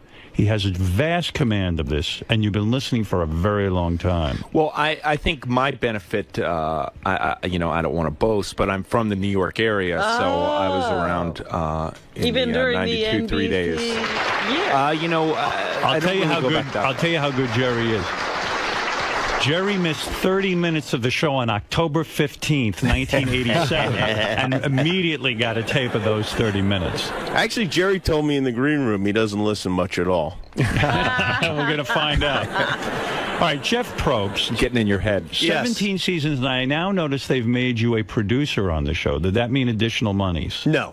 It did not. No. Why did you want to be a producer if it meant no additional money? I really didn't want to be. Burnett just gave me the credit. I see. Kind of from the beginning, we've all had the same role. Everybody contributes. And in the beginning, CBS was very much against their host having anything to do with a producer credit, and Mark just gave it to me later. Is it true that when you got the job on Survivor, you were down to your last $5,000 in the bank, and that, in fact, you were almost broke, and this was a lifesaver in your career? I had just under 10 grand. Yeah. Just under 10 grand. And now you are a multimillionaire who regularly dates the girls on Survivor. Not regularly, but did. By the way, have a good-looking batch this season in Micronesia. Yeah, we got Very lucky, attractive. and they stayed long, which is always a plus. That was a good episode on Sunday. Artie recently estimated your salary at. Artie, what did you estimate it at?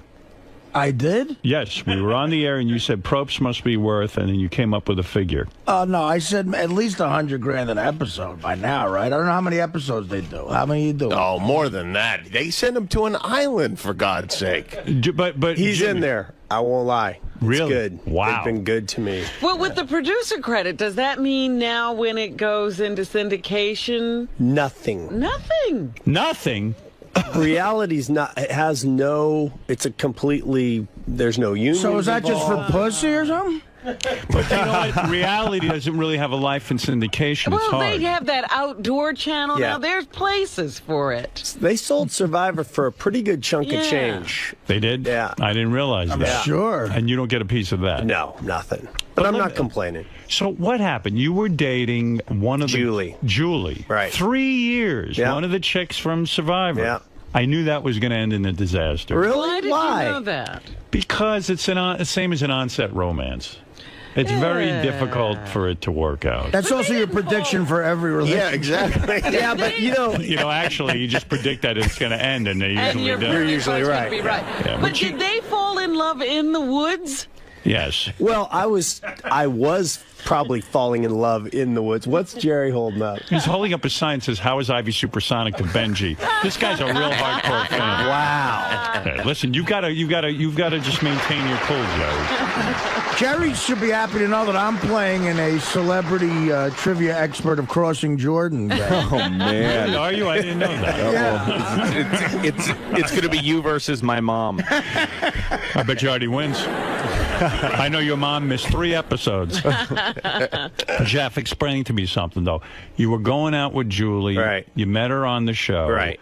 Did she come to the tapings of Survivor with you? Because how else could you have a relationship? You're out of the country. Yeah, after that, yeah, she could visit. Yeah. And you were banging her. It was going great. It looked like the road to marriage was clear.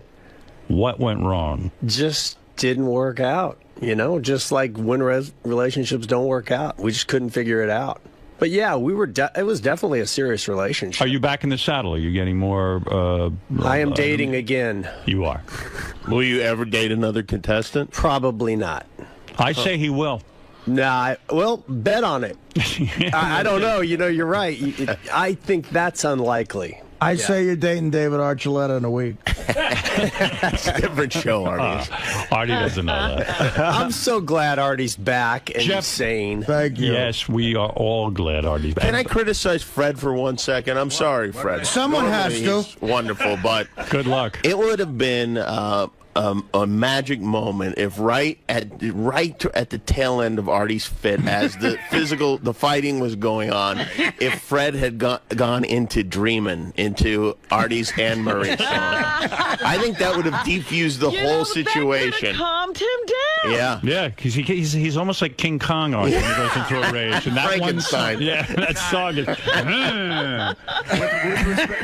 With respect to Jimmy, I made the right choice. Do you think that would have calmed you down, Artie, if they had played Dreamin'? No, I think heroin would have calmed me down. Listen, I was, when I got by Benji, I was surprised. I thought Fred was going to drop me. Man, that would have. I thought Fred was going to come out with some sort of thought that he was like that out of control karate move. Yeah. Jeff, who are you playing for today? What is the charity? The charity is called the Serpentine Project, which is something I started for foster care kids that have just transitioning out of foster care, and really they have nothing. There's nobody there. There's no money in the pocket. There's nowhere to go. So would you have preferred we just gave you the money? I hate these charity things, honestly. If I ever played on a game show, I would want the money to go directly to me, and then I'll worry about what I give to charity. So are you upset about this, or you're okay with it? No, I actually think I do think it's cool because, you get a chance to maybe do a little something. There's a little $5,000 grand prize for your charity, brought to you by Sonos, if you do in fact win. Now, Jimmy, what about you and Sarah? I've given mine to my gardener. You are? Yeah. Is that a legitimate charity? I think so, yeah. They have nothing. They come to this country. Yeah, I don't like Jeff's whole idea with these foster kids. The whole idea of being a foster kid and having parents is they should be disadvantaged, shouldn't they? Why should they get a paycheck? Listen, Yes. believe me, I would have preferred to be a foster kid. I'd rather be raised by wolves. Jimmy, what about you? You are still with Sarah Silverman. That is correct, the yes. well-known comedian. Yeah. You have vowed you will never marry her, and she will never marry you. We did not. We made no such vow. Sarah said she will not marry you, that things are going great, and there's no reason to be married. Yeah. Well, she didn't say she would not marry me. She just said that we'd had no current plans to get married. I see. So that means we're going to see how your wedding goes and go from there. Fair enough. And, Jimmy, what do you make of the recent announcement that NBC is replacing the Conan O'Brien show with Jimmy Fallon, which really means that they're going to put Conan on instead of Jay. I am worried that Jay is going to try and move over to ABC and steal your time slot. Are you concerned?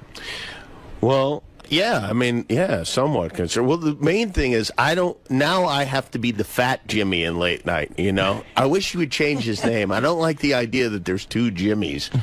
It's confusing. It's confusing enough. I've noticed they've made the move in the ABC promos. They go, on Jimmy tonight. Yeah, they're going to have to change that, yeah. They don't even use your whole name anymore. It's now Jimmy. Oh, yes, I'm like Oprah. Right. They have made that move. It's like they go on Jay tonight, on Dave tonight. Now it's Jimmy. Yes. Will Jay Leno, and Jerry, maybe you know something about this, or Jeff, maybe you do. Is Jay Leno going to move to another network? Is he going to try and take Jimmy Kimmel's slot? Well, let me answer this so Jimmy doesn't have Thank you, Jerry. As a former employee of ABC, I know how highly they regard him. I don't think they'll get rid of him, especially now. Who, Leno?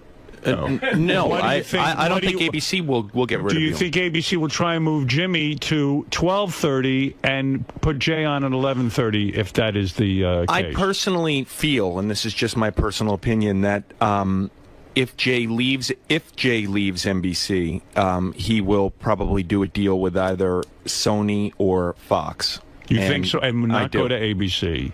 And not go to ABC. I think Jimmy is much too popular right now. Do you agree that Jay's a fucking asshole and shouldn't even be on TV? That's what I think. I think Jimmy belongs on TV. I think Jay's a fucking asshole. But I'm really concerned about John, is who I'm concerned about. Stuttering John. Will Jay, I'll guarantee you this, if Jay moves, he will not bring Stuttering John. Who wants to bet on that? Anyone? No. You think so? You don't think he'll bring him? Absolutely not. I think he would bring him. It's hard to find a stuttering announcer. Stuttering John, what do you want to say? If Jimmy's looking for another co-host. I just want to say, Howard, before you get mad, you might want to ask the contestants to turn off their cell phones. Oh. Please, why? Whose cell phone is ringing? I don't want you going all Scott on us. I'm not pointing any fingers, but I just think we should all... No, mine's off. Why are you looking at me? Jimmy, you are concerned about this, to answer my question. No, I'm actually not that concerned about it, because honestly, I feel like there will be a place for me one way or the other. Somewhere. Now you're backing off that statement that you would leave if they moved you back? No, I didn't say there's a place for me necessily at ABC. I'm saying there's a place for me. There's a place for you on Howard 101 at 7 p.m. That's right. What do you think's going to happen when Conan moves over? It's such a completely different show. This makes no sense to me. Clearly, they're going for the black audience. Don't you think this makes no sense on NBC's part? Jay is still getting big ratings. He's beating Letterman. Why would they take an unknown situation like Conan? Because they had to sign a deal with him to hold him. So give him his $40 million and let him walk out of there. Yeah, I don't know. It's. I think they figured Jay would be weaker at this point in the contract. You know, right? I think they figured out he'll be ready. He'll be ready to retire, but he's never going to retire. Will NBC go ahead with this and actually go through with this whole transition? Well, if they don't, I mean, it's going to be embarrassing after announcing Jimmy Fallon, and unless they're planning to add another hour to late night or something. I don't know. This is very, very, very intriguing to me. I don't know why. It's almost like Survivor for late night. Yeah. Jerry O'Connell, you come to us. I wonder if Jeff will have sex with one of us. Jimmy, what charity are you playing for? I am playing for Autism Speaks. Autism Speaks. Yes. But I thought autistics don't speak. It's ironically titled, yes. Yeah, that is an ironic title. Autism Speaks. Maybe that's a hope they have. And by the way, while I'm still on Jimmy, Eric the Midget's on the phone. He says he hates Jimmy Kimmel. Oh, yeah, I know. This is a shame, because the person I love most in the world hates me. That's a new achievement for you, Jimmy. Eric, quickly, and I do mean quickly, why do you hate our super fan contestant Jimmy Kimmel? Because of the call that one morning after I visited his studio. Eric, I want you to know that I have a picture of you on my computer, and I look at it all the time, and I marvel at it. Do you have a picture with him with his shaved eyebrows? Now, his eyebrows look normal in the picture. Yeah, it was a little while ago. Is this pre-mustache or post-mustache? This is pre-mustache. Pre-mustache. Yeah, so I believe that he took one of the eyebrows and put it over his lip. They didn't actually shave them, rearrange his face. I love that I'm getting to see Eric for the first time. There is Eric right there, Jeff. Can I just say something to Eric? Jerry O'Connell. I think he is. I think he's balking at doing this Colin Quinn film. Yes, because he's a little nervous about maybe his first foray into acting. I know he's a super agent now and those things, but he's never really delved into acting. You're an excellent actor. I would be willing to go over with maybe Howard TV and maybe help him with some of his lines and give him some pointers to maybe help him gain some confidence. I would be very willing to do that. Is there any chance you would appear in Taxi Driver with Eric as a co-star? That is going to be a question I'm probably going to have to ask one of my agents or managers. I would definitely Jimmy, you would appear in the film. Absolutely. You say that without asking any agents or managers. No, I don't even have any. Yeah. You have an agent? I commit right now to being in that film. Wow. Well, actually, no one was looking for you. Eric, you've got a coach now. Is that making you feel more confident? That's cool. Jerry Maguire was a pretty good movie. And Thank you. Thank you. In what? I would be willing to go over and help him out a little bit. I just think maybe we'll just go over the script and talk about some points and stuff, and I'll give you some of my tricks. Well, I'll tell you what, Jerry O'Connell does a thing on the internet. He does an impression of Tom Cruise that is dead on. Have you guys seen that? Yeah, that's funny. Good. It is fantastic. I do have to. I have to give a lot of credit to Artie Lange's former coworker Jerry Minor, who is an avid listener and listening right now, who really helped me out with that. It was really. You see, Eric, everyone gets help. There's no shame in it. Even Jerry O'Connell in his preparation. Jerry, can you give Eric a tip now? You say he has some tricks. You are going to have to listen to your co-actors. If you listen to them, it will really help you. Why do you have to listen, Jerry? I don't because understand. it will give you a natural performance. I'll tell you, when I did Stand By Me in 1985. That was a good movie, too. Thank you. Eric's a critic now. The first scene that we shot. And you were about the height of Eric at that time. He's a tick. We were shooting the first scene, and I was standing off to the side, and they were doing a dramatic scene, the other actors, and Rob Reiner yelled, "Cut!"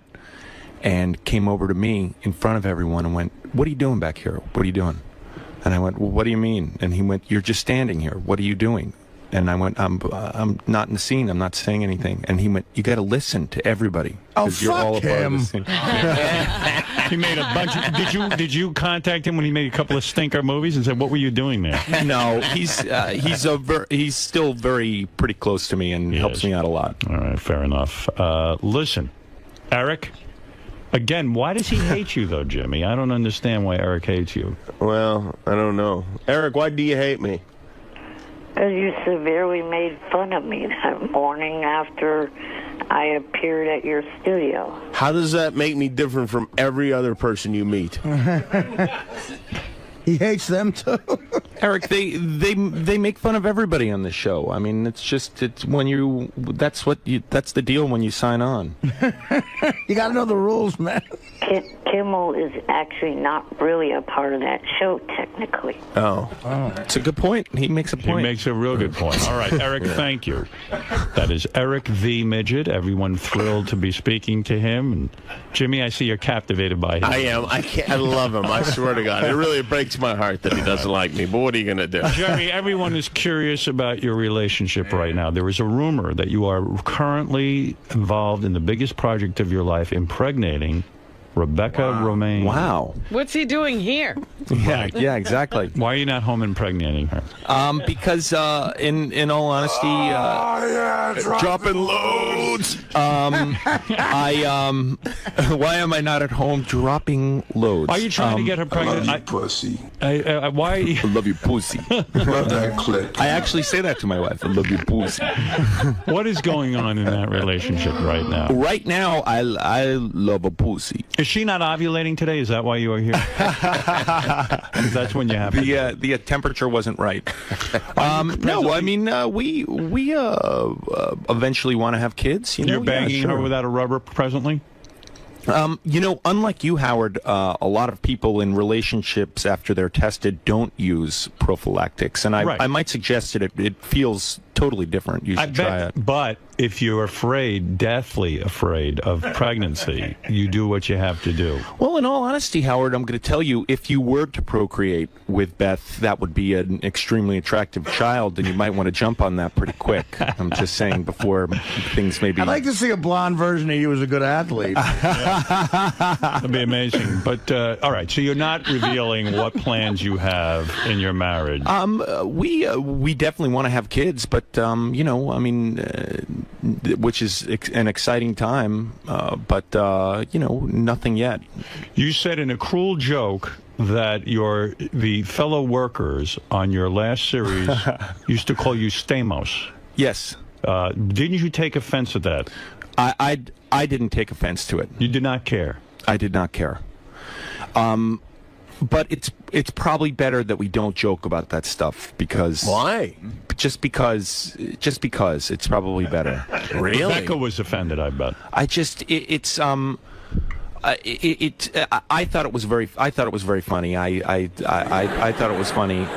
And I'm not sure everybody thought it was really Who didn't like it, John or Rebecca? I'm not sure everyone found it to be as funny as I and my coworkers did at the time. Jimmy, who do you think is better in bed? Your girlfriend Sarah or Rebecca? Who do you think really, when it comes down to being a full-fledged lover, who is the better lover? And I would include Julie in this, but Jeff broke up. I'll go with Sarah just because I haven't had sex with Rebecca. Yeah. Oh, you haven't? No, I Okay, all right. haven't. So for you, Sarah's better. Yeah, I'm going to go with Sarah, yeah. That's not what I heard. Yeah. I could be wrong. Well, listen, it's time to play.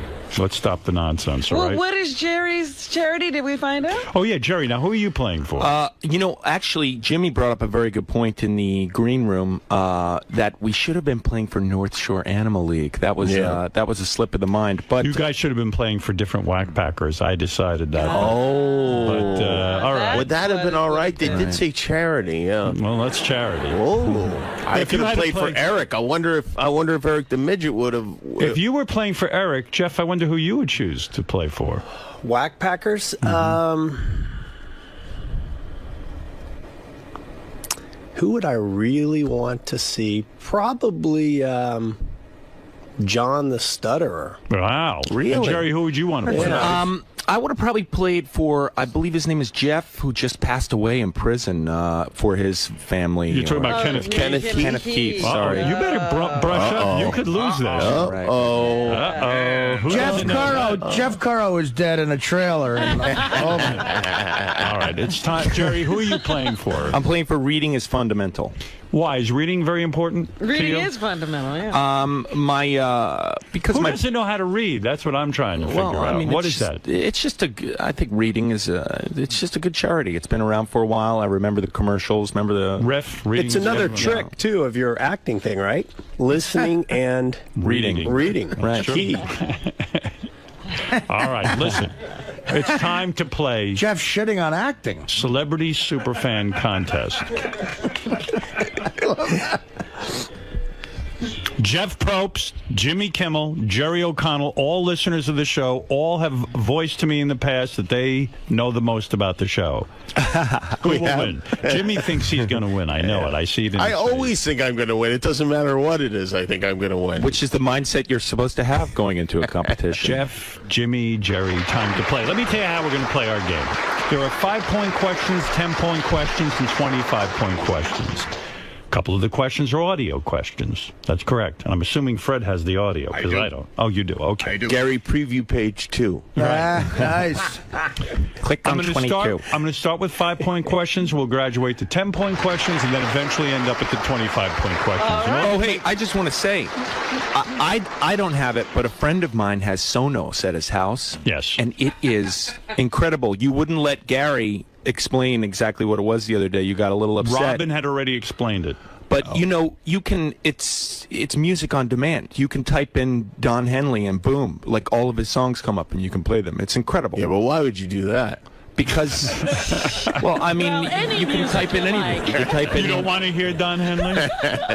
He's all right, you know, whatever. By the way, Jerry right now is winning because he's even doing commercials, and he immediately gets extra points for that. And it's for the sponsor. All right. Are we ready to play? Yes. Yes. Boys, let me tell you the rules. It's very simple. You have cards in front of you with pens. I'll ask the question. Simply write your answer down as quickly as you possibly can, and then I will ask you to hold up your answer. And please try not to cheat. And if you cheat, you are disqualified. What is that? Oh, you drew a big cock and balls, Jimmy. Yes. That's not fun. I like to get warmed up. I have a question. How are we going to cheat if we have like notes on written on our shoes? You or might something? have a secret or helper. looking over your little partition there to see what That's you're... right. Oh, right. We asked you to be honest because you can see that partition is about as bad as it gets. I feel like I'm on the new Newlyweds game. Right. I have Okay, to say here we in the go. butt. Guys, don't talk. Don't say a word yet. Here we go into the game. This is really, we really want to know who is the greatest. And how much time do we have to answer? I'm going to give you like 30 seconds. Okay. Not even. Sometimes I might just randomly say your time is up. Okay. I don't really have a clock. Right. All right, here we go. Your first 5-point question. When we came to Sirius, who became the announcer on the Howard Stern Show? Write it down quickly. When we came to Sirius, who became the announcer, the official announcer on the Howard Stern Show? Everyone is writing. You can hear the pens going. Yes. And this is for the first 5-point question. All right, first I'm going to go to Jeff Probst. Jeff, hold up your sign and tell us what you have. 𝗛ጽ𝗄𝗿. That is correct. That is 5 points on the board. Jimmy, write it down and let's see. 𝗛ጽ𝗄𝗿. 𝗛ጽ𝗄𝗿. It is decay. Decay. And Harry, what does that say? John Hein. I'm Boom. incorrect. John Hein. Jerry. Jerry, how did you get that wrong? I didn't understand the announcer. Motherfucker, I can't believe this. He's actually, in my defense, 𝗛ጽ𝗄𝗿 is not a permanent cast member here. I get it. Were you fucking Rebecca when that was announced? trying to impregnate her. That was How the is day. she, by the way? She's great. I miss looking at her. She sends her love to you and Beth. Thank you. All right, your second question, and don't embarrass your wife by getting this wrong. Name 3 whackpackers who have died. Name 3 whackpackers who have died. 3. This is a 5-point question. This should be easy for any true fan. That is not so easy. Think back on the history of the show and name 3 whackpackers who have died. Now, the show's been on the air for 30 years or something Somebody like that. must have died. Somebody must have died in that time. Name 3 whackpackers who have died for your 5 points. Who would it be? Everybody's writing. Jimmy has his hand on his forehead. Jeff Probst having a hard time with number 3. I see 2 written down. Jimmy surprisingly thinking. Is he stumped? Jerry O'Connell writing, but Writing long. I think he's writing a book. Yeah, he's got an essay going over there. I think he's writing his next script. Oh, everybody's struggling with this. This is good. Wow. Okay. All right. I mean, time has to be up at some I would point. think so. Jerry, put down your pen for Christ's sake. It looks like you've missed another one. I hope you got it right. Okay, let's go to Jerry O'Connell first. Jerry, give us 3 people who died. They're whackpackers. Go ahead. Sadly, all I have is Kenneth Keith, who we were just talking about, and John Melendez. John Melendez in his 6. All right, that is wrong. You have no points on the board. Jimmy, you're sitting with 5 points. Go ahead. Let's see what you got. I have Kenneth Keith Kallenbach, Hank the Angry Dwarf, and Scott the Engineer. Oh, he's alive? Hank is correct. Kenneth Keith is correct. Scott the Engineer is barely alive. He's just... Come on, Jeff. Steal this one. Well, it's close. I have Kenneth. Right. Yes. And then I have the original Bigfoot. Right? Right. That's correct. Oh. But I wrote Gary the Drunk, and I meant the guy who we heard die, who was always on the phone. I realize I wrote the wrong name. I can't accept I Gary the understand Drunk. that. Oh, so nobody gets the points there. Who's Gary the Drunk? Well, I couldn't think of Hank. I was thinking Gary the Retard, and I was thinking of the guy you said. Hank. Everyone forgot Cleft Palate. Oh, cleft palate. Yeah. If you went far back, Froggy. Froggy, if you went back to the NBC days, and of course the Bigfoot reference was very good. I missed an opportunity to get an early lead with the dwarf. That was a 5-point question? Yes, that was a tough one. That's true. Okay, here is your next 5-point question. Come on, guys. What's the name of the department store that Artie objected to his assistant Teddy referring to in a gay way? Do a time trial. Gotta get this one. What's the name of the department store that Artie objected to his assistant Teddy referring to in a gay way? I actually went over to my buddy's Jim Yule's house to watch Howard TV as soon as you guys posted this. All right, here it goes. Let's go to Jimmy Kimmel first. Jimmy, what does it say? Bloomies is correct. Bloomies. Jeff, what do you got? Bloomies. All right, Jerry, are you on the board? Bloomies it is. The answer is Bloomingdale's. Bloomies or Bloomingdale's, whatever. Well, I was actually afraid of incorrectly spelling it, so I just went You with guys Bloomies. riding it sent Artie in a rage. Look at him. I agree with you on that. That is outrageous. Oh, that's ridiculous. Bloomies. All right, quickly, let's move through this one. Here is a first audio clip. What excitable woman said this? Fuck that fucking hell! Who is that? Write down the name, please, for 5 points. Our score is very interesting. Jeff Probst at 10. Jimmy Kimmel at 10. Jerry O'Connell at 5. Very close contest. Everybody's on the board. All right, I see writing going on. Jimmy having some trouble. Time is up, Jimmy. I'm going to ask you to put your pen down and your foot. All right, Jimmy, what do you have on your card? Go ahead first. God, I don't know why her What do name you has have? escaped my brain. Wow, that is a blank. I know she's yeah. Jeff Probst? Oh, The black woman who always yells at Robin. That is not a name. That is not Jerry O'Connell. What do you have, Jerry? Crazy Alice. Crazy Alice is 5 points. I thought it was the Tied last the one. score, Jerry. I'm going to kill myself over that one. Wow. All right, Jimmy Kimmel. Artie, please. Artie, Gay come Howard. back, Artie. Artie, please, Artie.